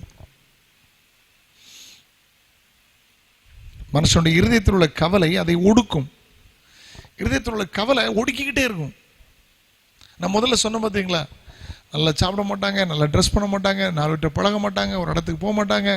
கவலை பட்டு பட்டு பட்டு பட்டு பட்டு தேவையில்லாத கவலை. வேடிக்கையா நான் முன்னால் பிரசங்கத்தில் ஒரு முறை சொல்லியிருக்கேன். ஒரு முறை ஒரு சம்பவத்தை ஒருத்தர் வேடிக்கையாக சொன்னார். டாம்பிகமாக கல்யாணம் முடிஞ்சது, வீட்டில் ஒரே பையன், பயங்கர டாம்பிகமாக எல்லாம் கல்யாணம் முடிஞ்சது. கல்யாணம் முடிஞ்ச அடுத்த நாள் காலையில் அந்த புது பெண் எழும்பி உட்காந்து அழுதுகிட்டே இருக்கிறா. அழுறா அழுறா அழுறா அழுறா அழுறா அழுறா அழுறா எங்கே அழுதா. இவன் பாவம் அவட்ட போய் கேட்டான், என்னமான்னு கேட்டான். அவன் சொல்லலை. கடைசியில் இவன் அவன் பக்கத்தில் உட்காந்து இவன் அழ ஆரம்பித்தான். தாய் கேட்டாங்க, என்னடா நாங்கள் ஏன் அழுத? அவங்க 2 பேரும் அழுத பார்த்து அந்த அம்மா, இதுவரைக்கும் இவ்வளோ இத்தனை வருஷம் ஆச்சு, 25 வருஷம் என் பையனை வளர்த்துருக்கேன், ஒரு நாளும் கண்ணிலேருந்து கண்ணீர் வந்ததில்லைன்னு சொல்லி அவனை பார்த்து அந்த அம்மா அழ ஆரம்பித்தாங்க. இதை பார்த்து வீட்டுக்காரர் வந்தார், அந்த பையனுடைய அப்பா. அவர் வந்தாராம். ஏன் அழுறீங்க? அவன் ஏன் அழுதா, இவன் ஏன் அழுதா, நீ ஏன் அழுதா தெரியாது. அவரும் சேர்ந்து அழ ஆரம்பித்தார். இதை பார்த்து பக்கத்து வீட்டுக்காராங்க, நேத்தானே மங்களகரமாக காரியெல்லாம் முடிஞ்சது, என்ன நடந்துச்சுன்னு தெரிலன்னு சொல்லி இங்கே விசாரிக்காமல் அவங்க அழ ஆரம்பித்தாங்க. இப்படி அழுதுகிட்டு இருக்கும் ஒரு பெரியவர் அந்த வழியாக வந்தார். பக்கத்து வீட்டுக்காரத்தை எதுக்கு அழுறீங்கன்னு கேட்டார். இல்லை நேத்தான் கல்யாணம் முடிஞ்சது, என்ன ஆச்சுன்னு தெரில, புது பொண்ணு எல்லாம் அழுதுட்டு இருக்காங்க, அப்பா அம்மா அழுறாங்க, பார்த்து வேலை தாங்காமல் நாங்கள் அழுதுட்டுருக்கோம். வீட்டுக்கார்ட்ட போய் கேட்டார், யோ பெரிய ஆள், எதுக்கே நீ அழுற? இத்தனை வருஷம் ஆச்சு, திருமணமாக 26 வருஷம் ஆச்சு, என் மனைவி நான் இது வரைக்கும் கை நீட்டி கூட அடித்ததில்லை. ஆனால் நேத்தான் கல்யாணம் முடிச்சுட்டு அழுதுட்டு இருக்கிறா, என் பிள்ளைகளை பார்த்து என்னால் தாங்க முடியல, நானும் அழுதேன். அந்த அம்மாட்ட கிடையாமா, நீ அம்மா அழுதேன்னு. அது என் பையன் 25 வருஷமாக நான் வளர்க்குறேன், அவன் கண்ணிலேருந்து கண்ணீர் வந்ததில்லை, நேத்தான் திருமணம் ஆயிருக்கு, என்ன நடந்துச்சுன்னு தெரியல, அவன் அழுதுகிட்டே இருக்கிறான், ஒன்றும் சொல்ல மாட்டேக்கான், அதை பார்த்து நான் அழுதேன். ஒன்று அந்த பையனை பார்த்து கேட்டுற, மாப்பிள்ளையை பார்த்து, டேய் நீ எதுக்கிட்ட அழுற? அவன் சொன்னான், ரொம்ப சந்தோஷமாக தான் இருந்தோம், நல்லா தான் பேசிக்கிட்டோம், எந்த ப்ராப்ளம் எங்களுக்குள்ள, காலையிலேருந்து அழுதுட்டு இருக்கா, என்னன்னு சொல்ல மாட்டேக்கா, எனக்கு அவளால் ஆறுதல் படுத்த முடியலை, ஆனால் நான் அழுதேன். அந்த பெரியவர் கேட்டார், ஏம்மா நீ சொல்லுமா, உனக்கு என்ன குறை, நேத்தானே அந்த வீட்டுக்கு வந்திருக்க, எதுக்கு அழுத? முதல்ல அழுதுகிட்டே இருந்தா, நிறுத்துமா சொல்லுமா அப்படின்னா அந்த பிள்ளை சொல்லிச்சான், நாங்கள் படுத்திருந்த அந்த படுக்கைக்கு மேலே சுவரில் ஒரு ஆணி அடித்து ஒரு அருவா தொங்க போட்டிருந்துச்சு. திடீர்னு யோசித்தேன், ஒரு வருஷம் கழித்து கடவுள் எனக்கு ஒரு பிள்ளையை தருவார், பிள்ளை படுத்திருக்கும், அது அப்படியே அந்த அருவா அப்படியே விழுந்து பிள்ளை மேலே பட்டு தலை துண்டா வெட்டுற மாதிரி நினச்சேன். நினச்சோடனே அழகாக வந்துட்டு அதனாட பைத்தியக்காரி, உன் புருஷன்ட்ட சொல்லி இந்த அருவா எடுத்து கட்லி கீழே போட்டிருக்க வேண்டியதுனா அல்லது வேற எங்கேயாவது போட்டிருக்க வேண்டியது, இவ்வளோதான விஷயம். இதை நினச்சாலுமா கவலை பற்றியெல்லாம் எப்படி? ஒரு வருஷம் கழித்து எனக்கு கடவுள் ஒரு பிள்ளையை தருவார், அன்னைக்கு பிள்ளை கட்டில் படுத்திருக்கும், மேலே இருந்து அருவா விழுந்து என் பிள்ளை கழுத்து போயிட்டா அப்படி இருக்கும். இன்னைக்கு அநேக கிறிஸ்தவருடைய நிலைமை அப்படித்தான்.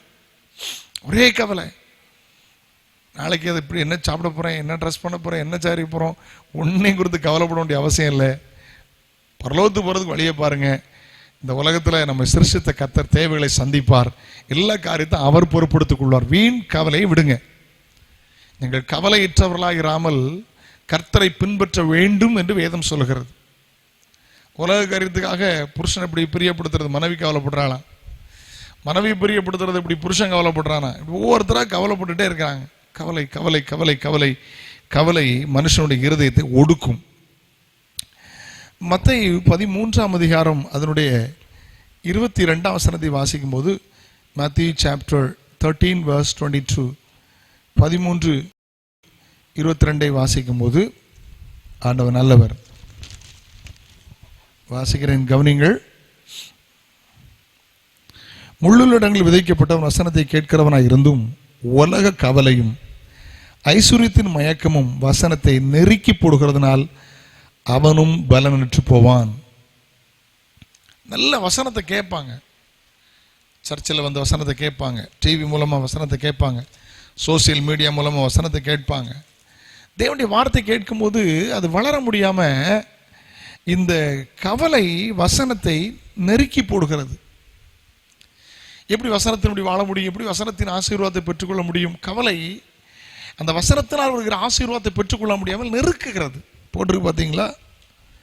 முள்ளுள்ள இடங்களில் விதைக்கப்பட்டவன் வசனத்தை கேட்கிறவனாக இருந்தும் உலக கவலை ஐஸ்வர்யத்தின் மயக்கம் வசனத்தை நெருக்கி போடுகிறது. உலக கவலை வசனத்தை நெருக்கி போடுகிறது.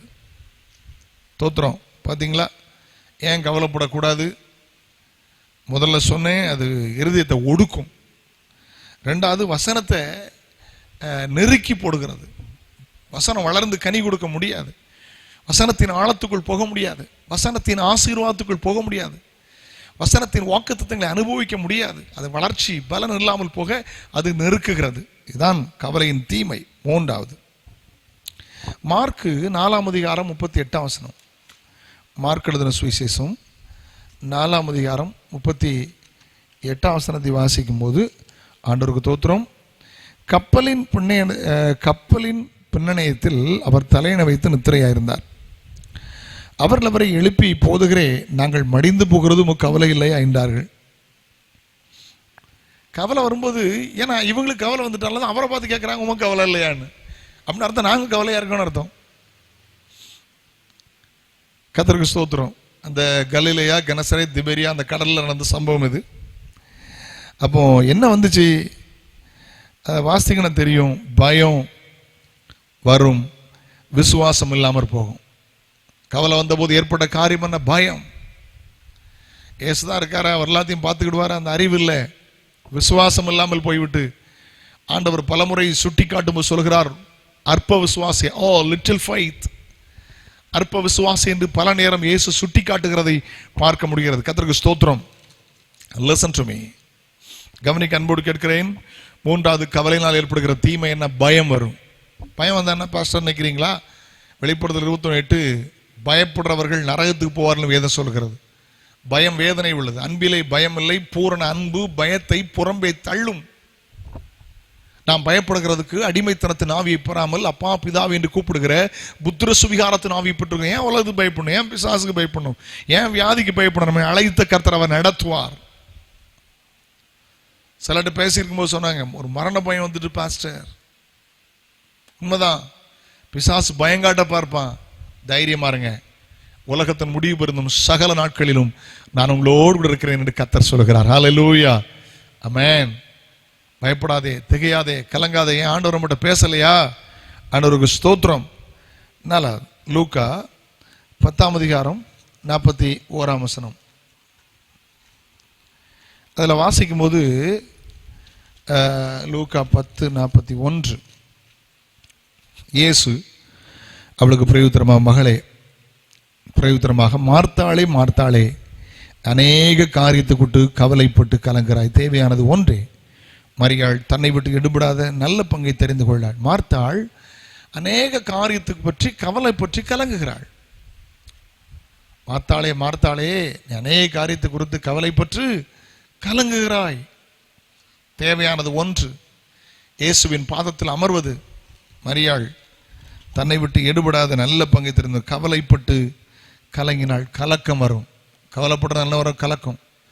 ஐயோ நான் என்ன செய்ய போறேன்னு தெரியலையே, அந்த காரியம் எப்படி முடியுமோ தெரியலையே, ஐயோ அந்த காரியத்தில் மனுஷன் உதவி வருமா தெரியலையே, இப்படி ஆயிருமோ அப்படி ஆயிருமோ, ஒரே கவலை கலக்கம். தோத்திரம். ஆண்டவர் சொல்லுகிறார், திகையாதே கலங்காதே, நான் உன் தேவன், உன்னை பலப்படுத்துவேன், சகாயம் பண்ணுவேன், நீதி நான் வலது கரத்தினால் உன்னை தாங்குவேன்.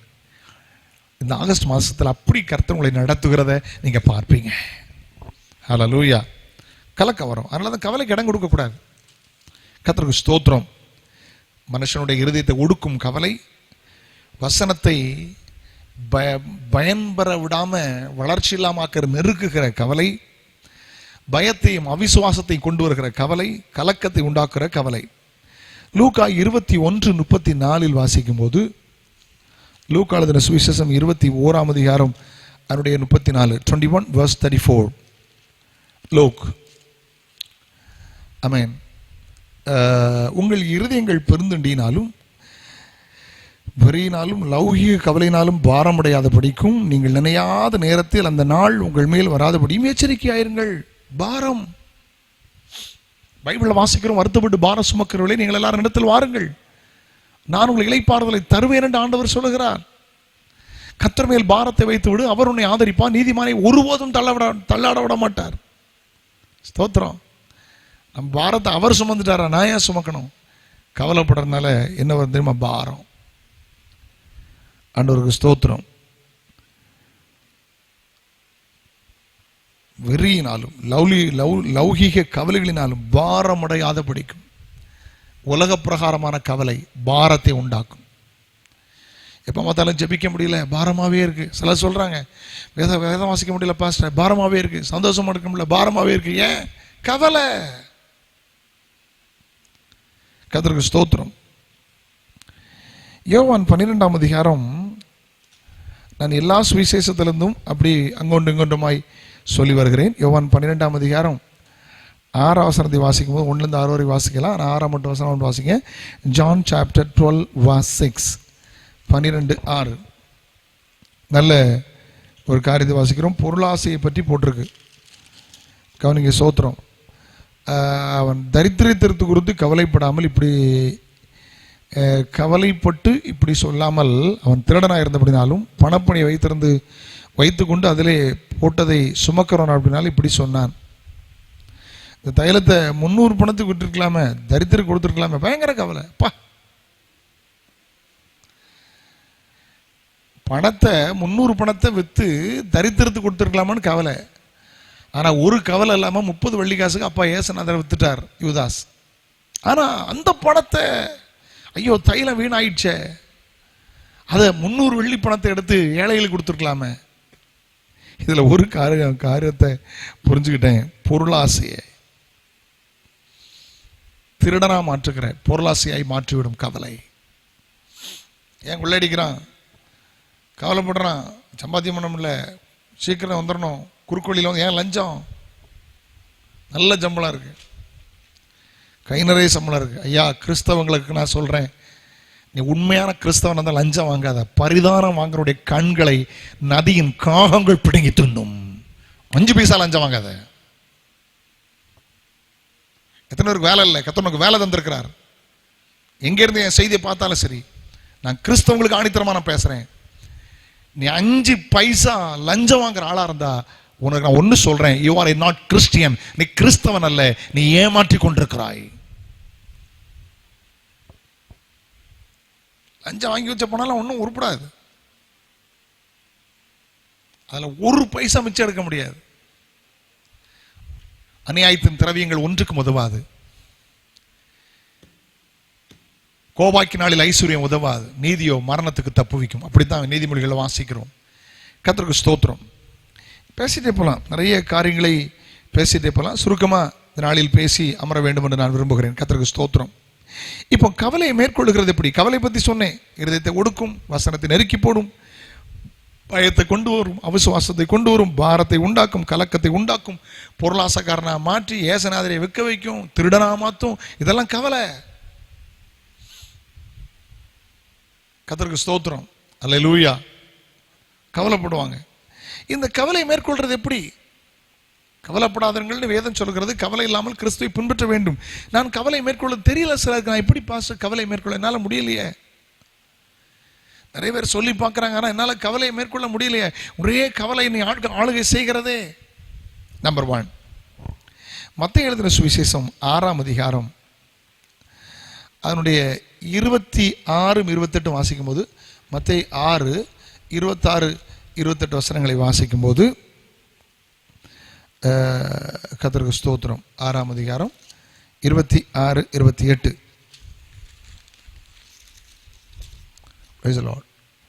ஆகாயத்து பட்சிகளை கவனித்து பாருங்கள், அவைகள் விதைக்கிறதும் இல்லை, அறுக்கிறதும் இல்லை, களஞ்சியங்களை சேர்த்து வைக்கிறதும் இல்லை, அவைகளை உங்கள் பரமபிதா அப்பளை போட்டுகிறார். அவைகளை பார்க்கும் நீங்கள் விசேஷத்தில் அல்லவா?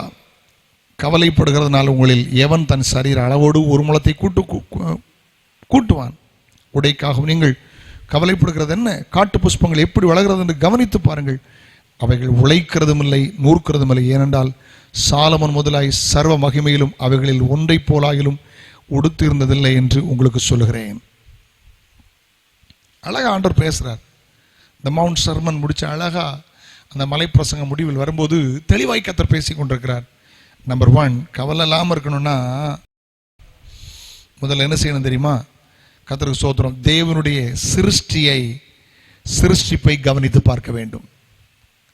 காட்டு புஷ்பத்தை கவனித்து பார்க்க சொல்றார். என்ன அழகு, என்ன டிசைன், ஓ என்ன அழகா இருக்கு பார்த்தீங்களா? அது எல்லாம் என்ன அழகா இருக்கு, பூ என்ன அழகா இருக்கு. ஆண்டவர் அழகா சொல்றார். ஆக இந்த பட்சிகளை கவனித்து பாருங்கள், விதைக்கிறது இல்லை, அறுக்கிறது இல்லை, களஞ்சியத்தில் சேர்க்கறது இல்லை, ரேஷன் கடை கிடையாது, ஒன்றும் கிடையாது. காக்காவை பாருங்க, காகங்களை கவனித்து பாருங்கள், ஆகாயத்து பறவைகளை கவனித்து பாருங்கள், ஆணுடைய சிருஷ்டிப்பை பாருங்க. நம்ம பிரச்சனையை தான் பார்த்துக்கிட்டு இருப்போம், நம்ம வியாதியை தான் பார்த்துக்கிட்டு இருப்போம், நம்ம தேவைகளை தான் பார்த்துட்டு இருப்போம், நம்ம பக்கத்து வீட்டுக்காரனை தான் பார்த்துட்டு இருப்போம். இவனை பார்க்க மாட்டான். அவன் சாப்பிட்டுட்டான், அவன் ட்ரெஸ் பண்ணிட்டான். நீ அடுத்தவனை பார்த்துக்கிட்டு இருக்கிட்டு உருப்படவே முடியாது வாழ்க்கையில. அடுத்தவங்க ஆசீர்வாதத்தை பார்த்து சந்தோஷப்படுங்க. நிறைய பேர் முன்னேறாத காரணம் என்ன தெரியுமா? அடுத்தவங்க ஆசீர்வாதத்தை பார்த்து இவங்க வயிறு அறிஞ்சதுனால தான் உருப்படாம இப்படி இருக்காங்க. இன்னைக்கு என் பிரசங்கத்தை கேட்டு கொஞ்சம் மாத்திட்டு, கடவுளே அவங்களை ஆசீர்வதிச்சிங்களே, கர்த்தருக்கு ஸ்தோத்திரம், ரொம்ப நல்லா இருக்கட்டுப்பா, இருதயபூர்வமாக சொல்லி உங்களை ஆசீர்வாதம் வரும். உங்களை ஆசீர்வாதத்துக்கு வராத காரணமே மற்றவங்களை குறை சொல்லி அவன் அப்படி இப்படி முன்னேறிட்டான், அப்படி வந்துட்டான், இப்படி வந்துட்டான், எங்கெல்லாம் பேசியிருக்கோம் தெரியுமா? நம்ம நினைக்கிறோம் தெரியாது, நன்னாட்ட தானே சொன்னேன். இல்லை, சட்டைகள் உள்ளது அறிவிக்கும். யாருக்கு விரோதமா பேசாங்க? மற்றவங்களை பார்க்காதுங்க, பிரச்சனையை பார்க்காதுங்க, சிருஷ்டியை பாருங்கள், சிருஷ்டிப்பை பாருங்கள். ஊட்டி கொடைக்கானல்ல போனா இப்போ போக முடியாது, அனுமதி இல்லை. போற டைம்ல பாருங்க, என்ன அழகு, ஹா என்ன இயற்கை அழகுகள், கண்கொள்ளா காட்சி. அவனுடைய சிருஷ்டிப்பை பாருங்க. அதுக்கு பறவைகளுக்கு டேம் இருக்கா? இல்லை. பெரிய களஞ்சியம் இருக்கா? இல்லை. காலையிலே வருது, அழகாக 6 மணிக்கு பிறகு நான் பார்ப்பேன். இந்த லாக்டவுன் நாட்களில் கொஞ்சம் ஜெபிப்பதற்கும் கொஞ்சம் வாக் பண்ணுறதுக்கும் மாடியில் போவேன். காலையில் 6 o'clock குறிப்பிட்ட ஏரியாவிலேருந்து கொக்கெல்லாம் அப்படி மலையை நோக்கி போகும். எக்ஸாக்ட்லி 6:30 கரெக்டாக வரும். நம்மலாம் சர்ச்சைக்கு பாட்டு முடிஞ்ச பிறகு தான் சிலர் வருவோம், சிலர் சங்கீதம் முடிஞ்ச பிறகு வருவாங்க, சிலர் காணிக்கை முடிஞ்ச பிறகு வருவாங்க. ஆமாம், சிலர் கூட்டம் முடிஞ்சு கூட வருவாங்க. ஃபஸ்ட்டு டைம் மறந்து போச்சு. ஆனால் காக்கா அப்படி இல்லை, கரெக்டாக போகும். கொக்கு அப்படி இல்லை, நேரத்தை பயன்படுத்தும். ஆண்டவருக்கு ஸ்தோத்திரம். அவனுடைய பரிசுத்தமுள்ள நாம ஏற்படும். Glory be to God. கவலை இல்லாமல் வாழணுமா? ஆண்டவருடைய சிருஷ்டிப்பை பாருங்க. ஹல்லேலூயா. ஆண்டவர் நல்லவர். அடுத்து அதே 6ஆம் அதிகாரத்தில் 31, 32, 31 and 32 அந்த 6ஆம் அதிகாரம் 31, 32 வசனங்களை வாசிக்கும் போது, ஆகையால் எண்ணத்தை உண்போம், எண்ணத்தை குடிப்போம், என்பதை உடுப்போம் என்று கவலைப்படாதிருங்கள். இவைகளெல்லாம் அஞ்ஞானிகள் நாடித் தருகிறார்கள். இவையெல்லாம் உங்களுக்கு வேண்டியவைகள் என்று உங்கள் பரமபிதா அறிந்திருக்கிறார். அப்போ 2, பரமபிதாவை கவனித்து பாருங்கள். நம்மை போஷிக்கிற ஒரு கர்த்தர் இருக்கிறார். நீதிமானுடைய சந்ததி ஒரு துண்டு அப்பத்துக்கு இறந்து தெரிந்ததில்லை. 1987 உள்ள ஒரு சம்பவம் எனக்கு ஞாபகம் வருது. 87 or 88 சென்னையிலே ஒரு முறை ஒரு ஏப்ரல் மாதம் யாக்கோபுரத்திலிருந்து ஒரு சகோதரன், நானும் அந்த சகோதரன் அப்பொழுது அங்கே சென்னையில் ஒர்க் பண்ணிகிட்டு இருந்தார். நான் பைபிள் காலேஜில் படிச்சுக்கிட்டு இருந்தேன். அந்த டைம் அது 88 தான் இருக்குன்னு நினைக்கிறேன். குறிப்பிட்ட ஒரு தேவ மனுஷன் அந்த சென்னையில் ஒரு ஏரியாவில் அந்த பேசன் பிரிட்ஜுன்னு இருக்குது, ஆந்திராவுக்கு பஸ் போகிற ஒரு பஸ் ஸ்டாண்ட் இருக்குது. அங்கே இருந்து ஒரு குறிப்பிட்ட ஏரியாவில் எர்க்கமா நகர்னு ஒரு இடம் இருக்குது, ஷர்மா நகர் அப்படின்னு ஒரு ஏரியா இருக்குது, பெரம்பூருக்கு ரைட் சைடில். அங்கே ஒரு தேவ மனுஷனை பார்க்க நாங்கள் போகிறோம். நான் தான் அந்த சகோதரனை கூட்டிகிட்டு போகிறேன். ஏதோ ஒரு முக்கியமான காரியத்தை நாங்கள் 2 பேரும் அங்கே போகிறோம். மத்தியான நேரம். நாங்கள் எங்கிட்ட இருந்த பைசாவில் நேராக அங்கே போயிட்டு அங்கே போன அந்த தேவ மனுஷன் அன்றைக்கு அங்கே இல்லை. நாங்கள் போன காரியம் நடந்தே வந்தோம். எத்தனை கிலோமீட்டர்னு தெரியாது, நடந்தே வந்தோம். சரியான பசி நேரம். அவன் வச்சிருக்கான் என்கிட்ட பைசா இருக்குன்னு, நான் நினச்சேன் அவன்கிட்ட பைசா, 2 பேர்ட்டும் பைசா இல்லை. கரெக்டாக மத்தியானம் ஒரு 1:30 மணி இருக்கும். இந்த பேசன் பிரிட்ஜ் அந்த பஸ் ஸ்டாண்டில் ஆள் நடமாட்டம் இல்லாத இடத்துல. சரி, அந்த சகோதரன்ட்ட சொல்கிறேன். அவன் சென்ட்ரலில் ஒரு கடையில் அந்த தம்பி ஒர்க் பண்ணிகிட்டு இருந்தான். நான் அயனாபுரத்தில் இருந்தேன். சரி, நம்ம 2 பேரும் போகலாம் அப்படின்னு இருக்கும்போது திடீர்னு என் ஷூ காலில் அப்படி மிதிப்படுறதை நான் பார்க்குறேன். என்னடா மிதிப்படுறது? நாங்கள் யாருமே இல்லை. புது கரன்சி, புது நோட்டு, ஒரு 20 ரூபா நோட்டு. எப்போ? 1988. எவ்வளோ பெரிய விஷயம் பாருங்க. 2 பேரும் எடுத்து கொடுக்கறதுக்கு யாரையும் காணலை, ஒருத்தரையும் இல்லை. வெயில் நேரம், புது கரன்சி, இது ஒரு 20 ரூபா நோட்டு. எடுத்துகிட்டு போய் 2 பேரும் சாப்பிட்டோம். நல்லா சாப்பிட்டோம். தக்காளி சாதம் சாப்பிட்டோம் 2 பேரும் வயிறு நிறைய. அவருக்கும் போகிறதுக்கு டவுன் பஸ்க்கு பைசா எனக்கு கிடச்சிது. அந்த நாள் என் வாழ்நாள் மறக்க முடியாத நாள். சரி, என் பிள்ளை ஒரு ஊழியக்காரனை பார்க்க போயிட்டு வரானே, வெயில் நேரம், என் பிள்ளைக்கு தண்ணி இல்லையே, என் பிள்ளைக்கு சாப்பாடு இல்லையே, என் பிள்ளை நடந்து போயிடுவானே. என் ஆண்டவர் எவ்வளவு கருசனையாக இருக்கிறார். இது ஒன்றல்ல, அவனுடைய கிருபையினாலே இத்தனை ஆண்டுகள்.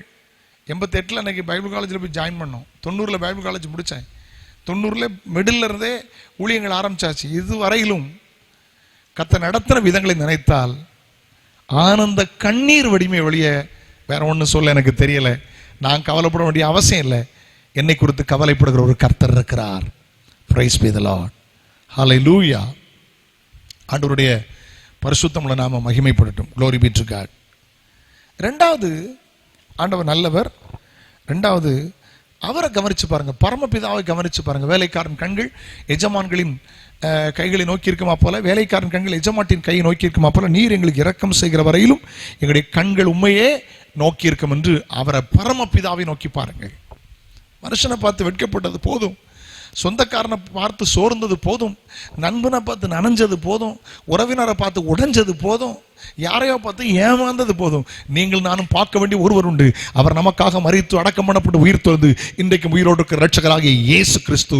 Keep looking to Jesus. Hallelujah. Glory be to God. ஆண்டவர்களை ஆசீர்வதிக்கட்டும். கர்த்தருக்கு ஸ்தோத்திரம். 3வது, கவலை இல்லாமல் வாழ என்ன செய்யணும்? லூக்கா எழுதின சுவிசேஷம் 12ஆம் அதிகாரம் 11-12. லூக்கா எழுதின சுவிசேஷம், ஆமென், க்ளோரி, 12ஆம் அதிகாரம் 11-12. Look chapter 12 verse 11 and 12. Right.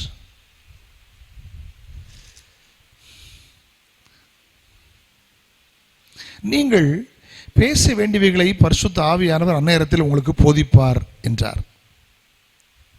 கர்த்தருக்கு ஸ்தோத்திரம். அதுக்கு முந்தின வசனம், அன்றியும் ஜெபாலய தலைவர்களும் முன்பாக உங்களை அதிகாரம் உள்ளவர்களுக்கும் முன்பாக உங்களை கொண்டு போய் விடும்போது எப்படி என்னத்தை மாறுத்துருவோம் சொல்லுவோம் என்றும் எதை பேசுவோம் என்றும் கவலைப்படாதீர்கள். நீங்கள் பேச வேண்டியவைகளை பரிசுத்த ஆவியானவர் அந்நேரத்தில் உங்களுக்கு போதிப்பார் என்றார். அல்லேலூயா. ஆவியானவரை சார்ந்து கொள்ளுங்கள். கவலையெல்லாம் வாழ்றதுக்கு ஆவியானவரை சார்ந்து கொள்ளுங்கள். எனக்கு ஒரு சம்பவம் ஞாபகம் வருது, வேடிக்கையான சம்பவம். அமெரிக்காவில் ஒரு முறை பெரிய பெரிய கிறிஸ்தவ பெரிய பிஸ்னஸ்மேன்ஸ், பெரிய மில்லியன் ட்ரில்லியன் பிரில்லியன்லாம் கூடி அவங்க ஒரு கிளப் வச்சுருந்தாங்க. அதில் ஒரு கான்ஃபரன்ஸ் வச்சுருந்தாங்க. அவங்க பிஸ்னஸை பற்றி ஒரு பெரிய இது வச்சுருந்தாங்க. அப்போ ஒரு பெரிய ஒரு மிஷனரி சொசைட்டிக்கு ஃபண்ட் ரைஸ் பண்ணுற ஒரு நல்ல ஒரு தெய்வ மனுஷன் ஒரு வியாபாரி மூலம் அறிமுகமாகி அங்கே போனார். அது பெரிய கான்ஃபரன்ஸ், அவங்களுக்குள்ள பிஸ்னஸ் கான்ஃபரன்ஸ். அது இவர் கேட்டார், எனக்கு கொஞ்சம் டைம் தாங்க, நான் மிஷனரிகளை பற்றி உங்கள் மத்தியில் ஒரு பாரத்தை சொல்ல விரும்புகிறேன். அவர்கிட்ட வேடிக்கையாக சொன்னாங்க, நாங்கள் ஃபுல் டைட் ஷெடியூல் பண்ணிட்டோம், எல்லாமே நாங்கள் அஜெண்டா போட்டோம், இனி எங்களுக்கு டைம் ஒதுக்க முடியாது, ஒன்றா வேணா செய்யுங்க, ஒரு 2 மினிட்ஸ் தரோம், முடிஞ்சால் ஃபண்ட் ரைஸ் பண்ணிவிடுங்க. அவருக்கு ஒன்றும் ஓடலை. 2 நிமிஷத்தில் என்ன பேச முடியும்? நான் யாருன்னு தன்னை செல்ஃப் இன்ட்ரடியூஸ் பண்ணுறதுக்கே 2 நிமிஷம் ஆகிப்போம். ஆச்சுன்னா பரவாயில்ல, இவர் ஜோம் பண்ணிக்கிட்டே இருந்தார். ஆண்டவரே ஸ்தோத்திரம். டைம் வந்தது, அறிமுகப்படுத்தினாங்க. இன்றைக்கி நம்ம பிஸ்னஸ் மீட்டிங்காக இருந்தாலும் நம்ம மத்தியிலே ஒரு மிஷனரி வந்திருக்கிறார். அவர் அந்த நேரத்தில் தன்னுடைய மிஷனரி பாரத்தை பகிர்ந்து கொண்டு ஃபண்ட் ரைஸ் பண்ணுவார், முடிஞ்சால் நம்ம ஹெல்ப் பண்ணுவோன்னு சொல்லி உட்காந்துட்டாங்க. இவர் எழும்பினார். எழும்பிட்டு ஒன்றுமே சொல்லலை. எல்லாம் பணக்காரங்க கோட்டு டை போட்டு ஜம்முன்னு உட்காந்துருக்கிறாங்க. பயங்கரமான ஒரு ஸ்டார் ஹோட்டலில் மீட்டிங். இவர் முதல்ல சத்தம் போட்டு சொன்னார், கொக்கோ கோலா அப்படின்னார்.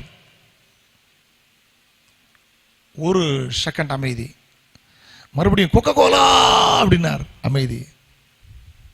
எல்லாரும் சிரிச்சாங்க. டக்குன்னு சொன்னார், 50 வருஷம் ஆகலையே, வேர்ல்டு கப் நடத்துகிற அளவுக்கு பணம் இருக்க, பட்டி தொட்டி கிராமங்களில் கொக்கோ கோலானா எல்லாருக்கும் தெரியுது.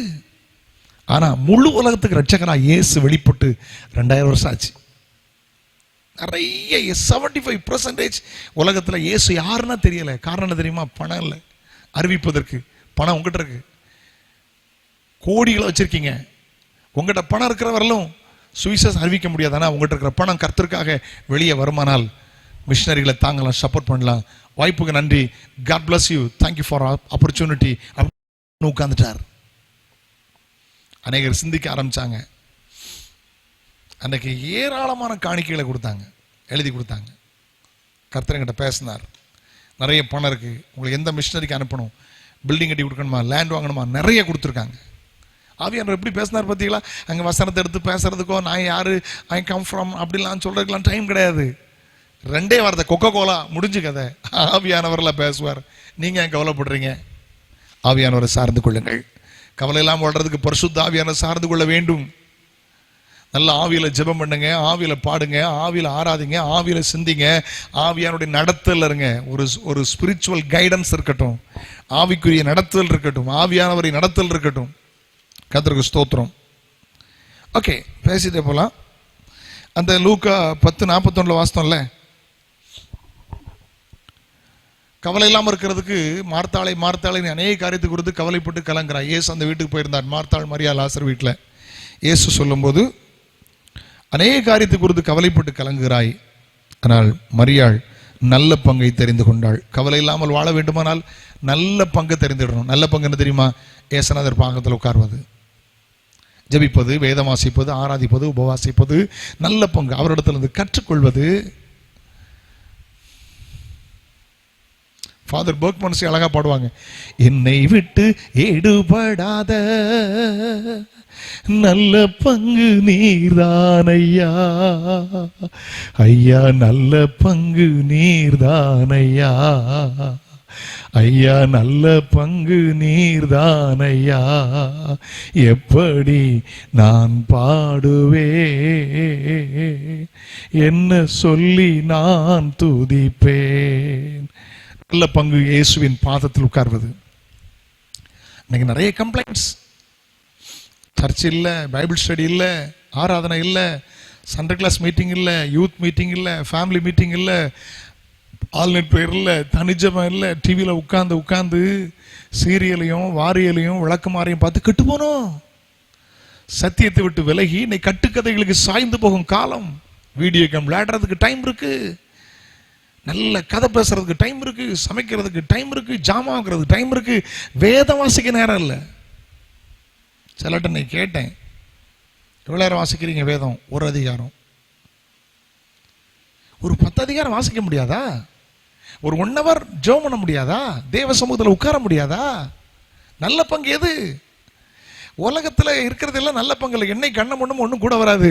நல்ல பங்கு என்ன தெரியுமா? ஏசப்பா பாகத்தில் உட்காரு. ஏன்னா அதுதான் என்னை பரலோகத்தில் கொண்டு போய் சேர்க்கும். அல்லேலூயா. அதுதான் நான் கர்த்தருடைய வீட்டில் நீடித்த நாட்களில் நிலைத்திருப்பேன் என்று சொன்ன வசனத்துடைய அர்த்தம். இயேசுவின் பாதத்தில் அமர்ந்திருக்கிறது நல்ல பங்கு. அது என்னை பரலோகத்தில் கொண்டு போய் சேர்க்கும். கர்த்தருக்கு ஸ்தோத்திரம். 5வது 1 பேதுரு 1ஆம் அதிகாரம் 5-7 வசனத்தை வாசிங்க. The 1 Peter chapter 1 verse 5 and 7. 1 பேதுரு 1ஆம் அதிகாரம் 5-7. 1 பேதுரு 1ஆம் அதிகாரம் 5-7.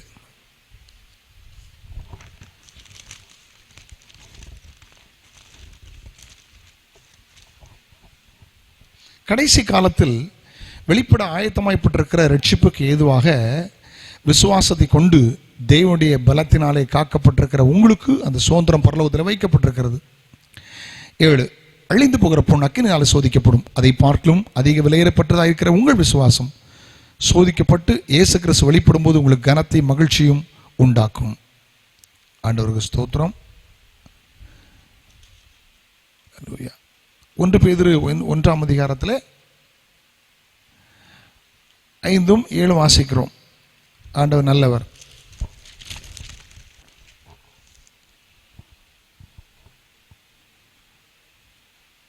ஓகே, பைபிள் வாசிக்கிறோம். கர்த்தர் மேல் வச்சிருங்க. அவர் உங்களை விசாரிக்கிறவர் அப்படினால் உங்கள் கவலைகளை எல்லாம் அவர் மேல் வைத்து விடுங்கள். ரொம்ப தெளிவாய் வாசிக்கிறோம். அல்லேலூயா. அவர் உங்களை விசாரிக்கிறவர் ஆனபடினால் உங்கள் கவலைகளை எல்லாம் அவர் மேல் வைத்து விடுங்கள். அவர் உங்களை விசாரிக்கிறவர், அவர் மேல வச்சிருங்க. நீங்க ஏன் கவலைப்படுறீங்க? இயேசு வெறும் மரச்சிலுவை சுமக்கவில்லை, என்னுடைய துக்கத்தை சுமந்தார். இயேசு வெறும் மரச்சிலுவை சுமக்கவில்லை, நம்முடைய பாரத்தை சுமந்தார், நம்முடைய நோய்களை சுமந்தார், நம்முடைய அக்கிரமங்களை சுமந்தார், நம்முடைய சாபத்தை சுமந்தார், நம்முடைய தரித்திரியங்களை அவர் சுமந்தார். நான் சுமக்க வேண்டிய அவசியம் இல்லை.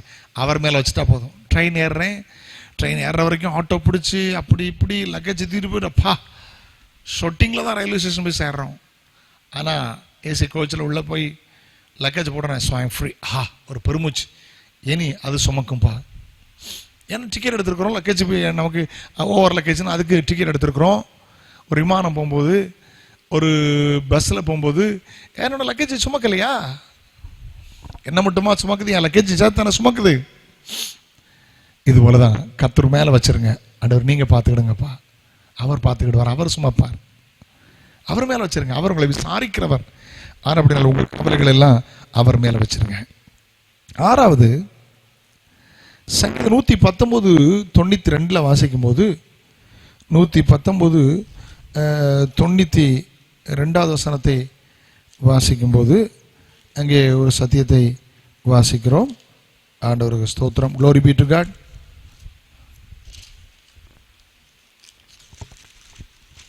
ஆண்டவர் நல்லவர். உமது வேதம் என் மனமகிழ்ச்சியாய் இராதிருந்தால் என் துக்கத்திலே அழிந்து போயிருப்பேன். உமது வேதம் என்னுடைய மனமகிழ்ச்சியாக இராதிருந்தால் நான் துக்கத்தில் என்ன செஞ்சிருப்பேன்? அழிஞ்சிருப்பேன். வேதம் என்னுடைய மனமகிழ்ச்சியாக இருக்கணும். துக்கப்படாமல் கவலைப்படாமல் இருக்கணும். வேதம் மனமகிழ்ச்சியாக இருக்கணும். அப்படியே அப்புறம் இரவு போலும் வேதத்தில் தியானமாக இருக்கிற மனுஷன் பாக்கியவான். நல்ல வேதத்தை வாசிக்கணும், தியானிக்கணும். கர்த்தர் பேசுவார். இது மனுஷனுடைய வார்த்தை இல்லை. It's not man word, it's the word of God. இது ஆண்டுடைய வார்த்தை. எத்தனை சரித்திர புருஷம் ஒரு தடவை மேலே வாசிக்க முடியாது, தூரம் எறிஞ்சிடலாம். எவ்வளோ பெரிய புக்காக இருந்தாலும் ஒரு வருஷம்தான். அவரை படித்த பிறகு யாரும் மைண்ட் பண்ண மாட்டாங்க. ஆனால் உலகத்தில் அதிக லாங்குவேஜில் அதிக மனிதர்களால் வாசிக்கப்படுகிறதும் நேசிக்கப்படுகிறதும் யோசிக்கப்படுகிறதும் உபதேசப்படுகிறதுமான நல்ல புத்தகம் இந்த கர்த்தருடைய வேதம். இது மனமகிழ்ச்சியாக இருக்கணும். வாசிக்கும் போதே கண்கள் ஆனந்த கண்ணீருடைய வேதத்தினுடைய சில பகுதிகளை வாசிக்கும் போது எத்தனை தடவை வாசித்தாலும் கண்டது கண்ணீர் வராமல் வராது. 2-3 நாளைக்கு முன்பாக கூட அப்படி காலை நேரத்தில் அப்படி என் வேதத்தை தியானத்தை வாசிக்கும் போது என்னை அறியாமல் அழுதேன். வேதம் நம்மளை உடைச்சிருது. ஏன்னா அத்தனை ஆசீர்வாதமான வார்த்தைகள். வேதம் நமக்கு மனமகிழ்ச்சியாக இருக்கணும். டிவி பார்க்குறத விட, சாப்பிட்றத விட, ட்ராவல் பண்ணுறத விட, பணத்தை நேசிக்கிறத விட, ஏர்ன் பண்ணுறத விட வேதம் நமக்கு அவ்வளவு மனமகிழ்ச்சியாக இருக்கணும். கடைசி நேரத்தில் வந்திருக்கிறேன். கர்த்தருக்கு ஸ்தோத்திரம். பிலிப்பியர் 4ஆம் அதிகாரம் 6 வசனம். Philippian chapter 4 verse 6. உங்கள் விண்ணப்பத்தை ஸ்தோத்திரங்களோடு கூடிய ஜெபத்தினால் வேண்டதினாலும் தேவனுக்கு தெரியப்படுத்துங்கள். பிலிப்பியர் 4ஆம் அதிகாரம் 6 வசனத்தை வாசிக்கும் போது அல்லேலூயா.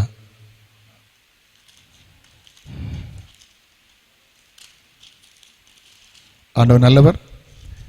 நீங்கள் ஒன்றுக்கும் கவலைப்படாமல், அப்படிதான் ஆரம்பிக்குது. எல்லாவற்றை குறித்து உங்கள் விண்ணப்பங்களை ஸ்தோத்திரத்தோடு கூடிய ஜெபத்தினாலும் வேண்டுதலினாலும் தேவனுக்கு தெரியப்படுத்துங்கள். கர்த்தருக்கு ஸ்தோத்திரம். கவலை இல்லாமல் இருக்குன்னா உங்கள் விண்ணப்பத்தை ஆண்டவர்கிட்ட சொல்லுங்க. நான் சில நேரம் பார்த்துருக்கேன். நான் நாகூர்களில் ஒரு 7 ஆண்டுகள் ஊழியம் செய்தேன். 90லேருந்து 97 வரலும் 7-8 ஆண்டுகள் நாகூர்களில் ஊழியம் செய்தேன். அதனால் நானும் கனத்துக்குரிய காலம் சென்ற மூத்த போதகர் பாஸ்டர் டொமினிக் அவங்களும் பைக்கில் நிறைய விசிட்டிங் போவோம். ஹாஸ்பிட்டல் மினிஸ்ட்ரிஸ் போவோம். அப்போ அடிக்கடி இந்த கலெக்டர் ஆஃபீஸ் கிராஸ் பண்ணுவோம். எப்போ பார்த்தாலும் ஒரு கூட்டம் உட்காந்து கலெக்டர் ஆஃபீஸ் செய்யத்தால் ரோட்டில் போட்டு டண்டு போட்டு மத்திய அரசே, மாநில அரசே, சிந்தாபாத், வந்தாபாத், போனாபாத் அப்படி ஒரே சத்தம் போட்டுருப்பாங்க. நான் நினைப்பேன், எங்கடா டெல்லி எங்கே இருக்குது, இது எங்கே இருக்குது? பிளைனில் போனாலே 3.5 மணி நேரம் 4 மணி நேரம் ஆகாமல் இது இங்கே உட்காந்துட்டு கன்னியாகுமரியில் உட்காந்துட்டு மத்திய அரசே, மாநில அரசே, வந்தாபாத், சிந்தாபாத், போனாபாத்துங்குது அப்படின்னு நான் பல நேரம் யோசித்திருக்கேன். ஆனால் அடுத்த நாள் பேப்பரில் வந்திருக்கு, கலெக்டர் ஆஃபீஸ் இருந்தாலே இவங்க போட்ட கோஷம் கேள்விப்பட்டு மத்திய அரசு அவங்களுடைய காரியத்தை செய்தது. அன்னைக்கு தான் யோசித்தேன், சாப்பிடாம உண்ணாவிரதம் இருந்து மத்திய அரசேன்னு போடுற சத்தம் சென்ட்ரல் கவர்மெண்ட் காதுக்கு போய் அவங்க அந்த காரியத்தை முன் வந்து செய்வார்களானால் நம்முடைய தேவன் சபத்தை கேட்கிறவர் மாமிசமான யாவரும் இடத்தில் வருவார்கள் என்று வேதத்தில் வாசிக்கிறோம். அல்லேலூயா. யோவான் 14:1 வாசிக்கிறோம், கவலைப்படாதுங்க, தேவனிடத்தில் விசுவாசமாயிருங்கள், இயேசு கிறிஸ்துவிடத்தில் விசுவாசமாயிருங்கள். சிருஷ்டிப்பை கவனித்து பாருங்கள், ஆகாயத்து பறவையை, காட்டு புஷ்பத்தை கவனித்து பாருங்க, நீ கவலைப்பட மாட்டீங்க. ஏன்னா அவ்வளோ அழகாக உடுத்து வைத்திருக்கிறார், அவ்வளோ அழகாக போஷிக்கிறார். கர்த்தருக்கு ஸ்தோத்திரம். நம்மை போஷிக்கிற பரமபிதாவை கவனித்து பாருங்கள், ஆவியானவரை சார்ந்து கொள்ளுங்கள். நல்ல பங்கு, அவர் பாதத்தில் இருக்கிற நல்ல பங்கை தெரிந்து கொள்ளுங்கள். பிரச்சனை எல்லாம் அவர் மேலே வச்சிருங்க. கர்த்தருக்கு ஸ்தோத்திரம். வேதத்தில் மனமகிழ்ச்சியாக இருங்க, நல்ல வேதத்தை வாசிங்க, நேசிங்க, யோசிங்க, உபதேசிங்க, வேதத்தில் பிரியமா இருங்க. விண்ணப்பத்தை, ஜெபத்தை தேவ சமூகத்தில் செலுத்துங்கள். ஹல்லேலூயா. தேவனிடத்தில் விசுவாசமாக இருங்க, நீ கவலைப்பட மாட்டீங்க. நீங்கள் கவலையற்றவர்களாக இருக்க வேண்டும் என்று கர்த்தர் விரும்புகிறார். கவலை இருதயத்தை ஒடுக்கும், கவலை வசனத்தை நெருக்கி போடும். அல்லேலூயா. கவலை பயத்தையும் அவிசுவாசத்தை கொண்டு வரும், கவலை கலக்கத்தை கொண்டு வரும், கவலை பாரத்தை கொண்டு வரும், கவலை பொருளாசை கொண்டு வந்து திருடனாய் மாற்றி ஏசுநாதரே வைக்க வைக்கும். கவலைப்படாதீர்கள். கண்ணில் மூடுமா, ஜெபம் பண்ணுமா. God bless you. Hallelujah. Praise the Lord. ஹல்லேலூயா, ஹல்லேலூயா. ஆண்டவரே, கவலையை மாற்றும் என்று சொல்லுங்கள்.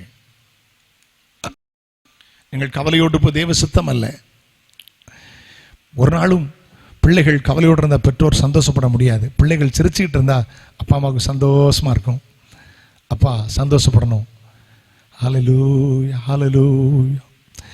கவலைப்படாதீர்கள் என்றுரைத்தீர், காட்டு புஷ்பத்தை உடுத்து வைத்தீர்.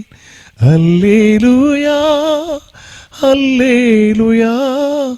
ஆடைய பாரம் தேவையெல்லாம் அன்றென்றும் தந்தம்மை ஆதரித்தீர், அன்றென்றும் தந்தம்மை ஆதரித்தீர். கோடா கோடி ஸ்தோத்திரம் ஏறெடுப்போம்.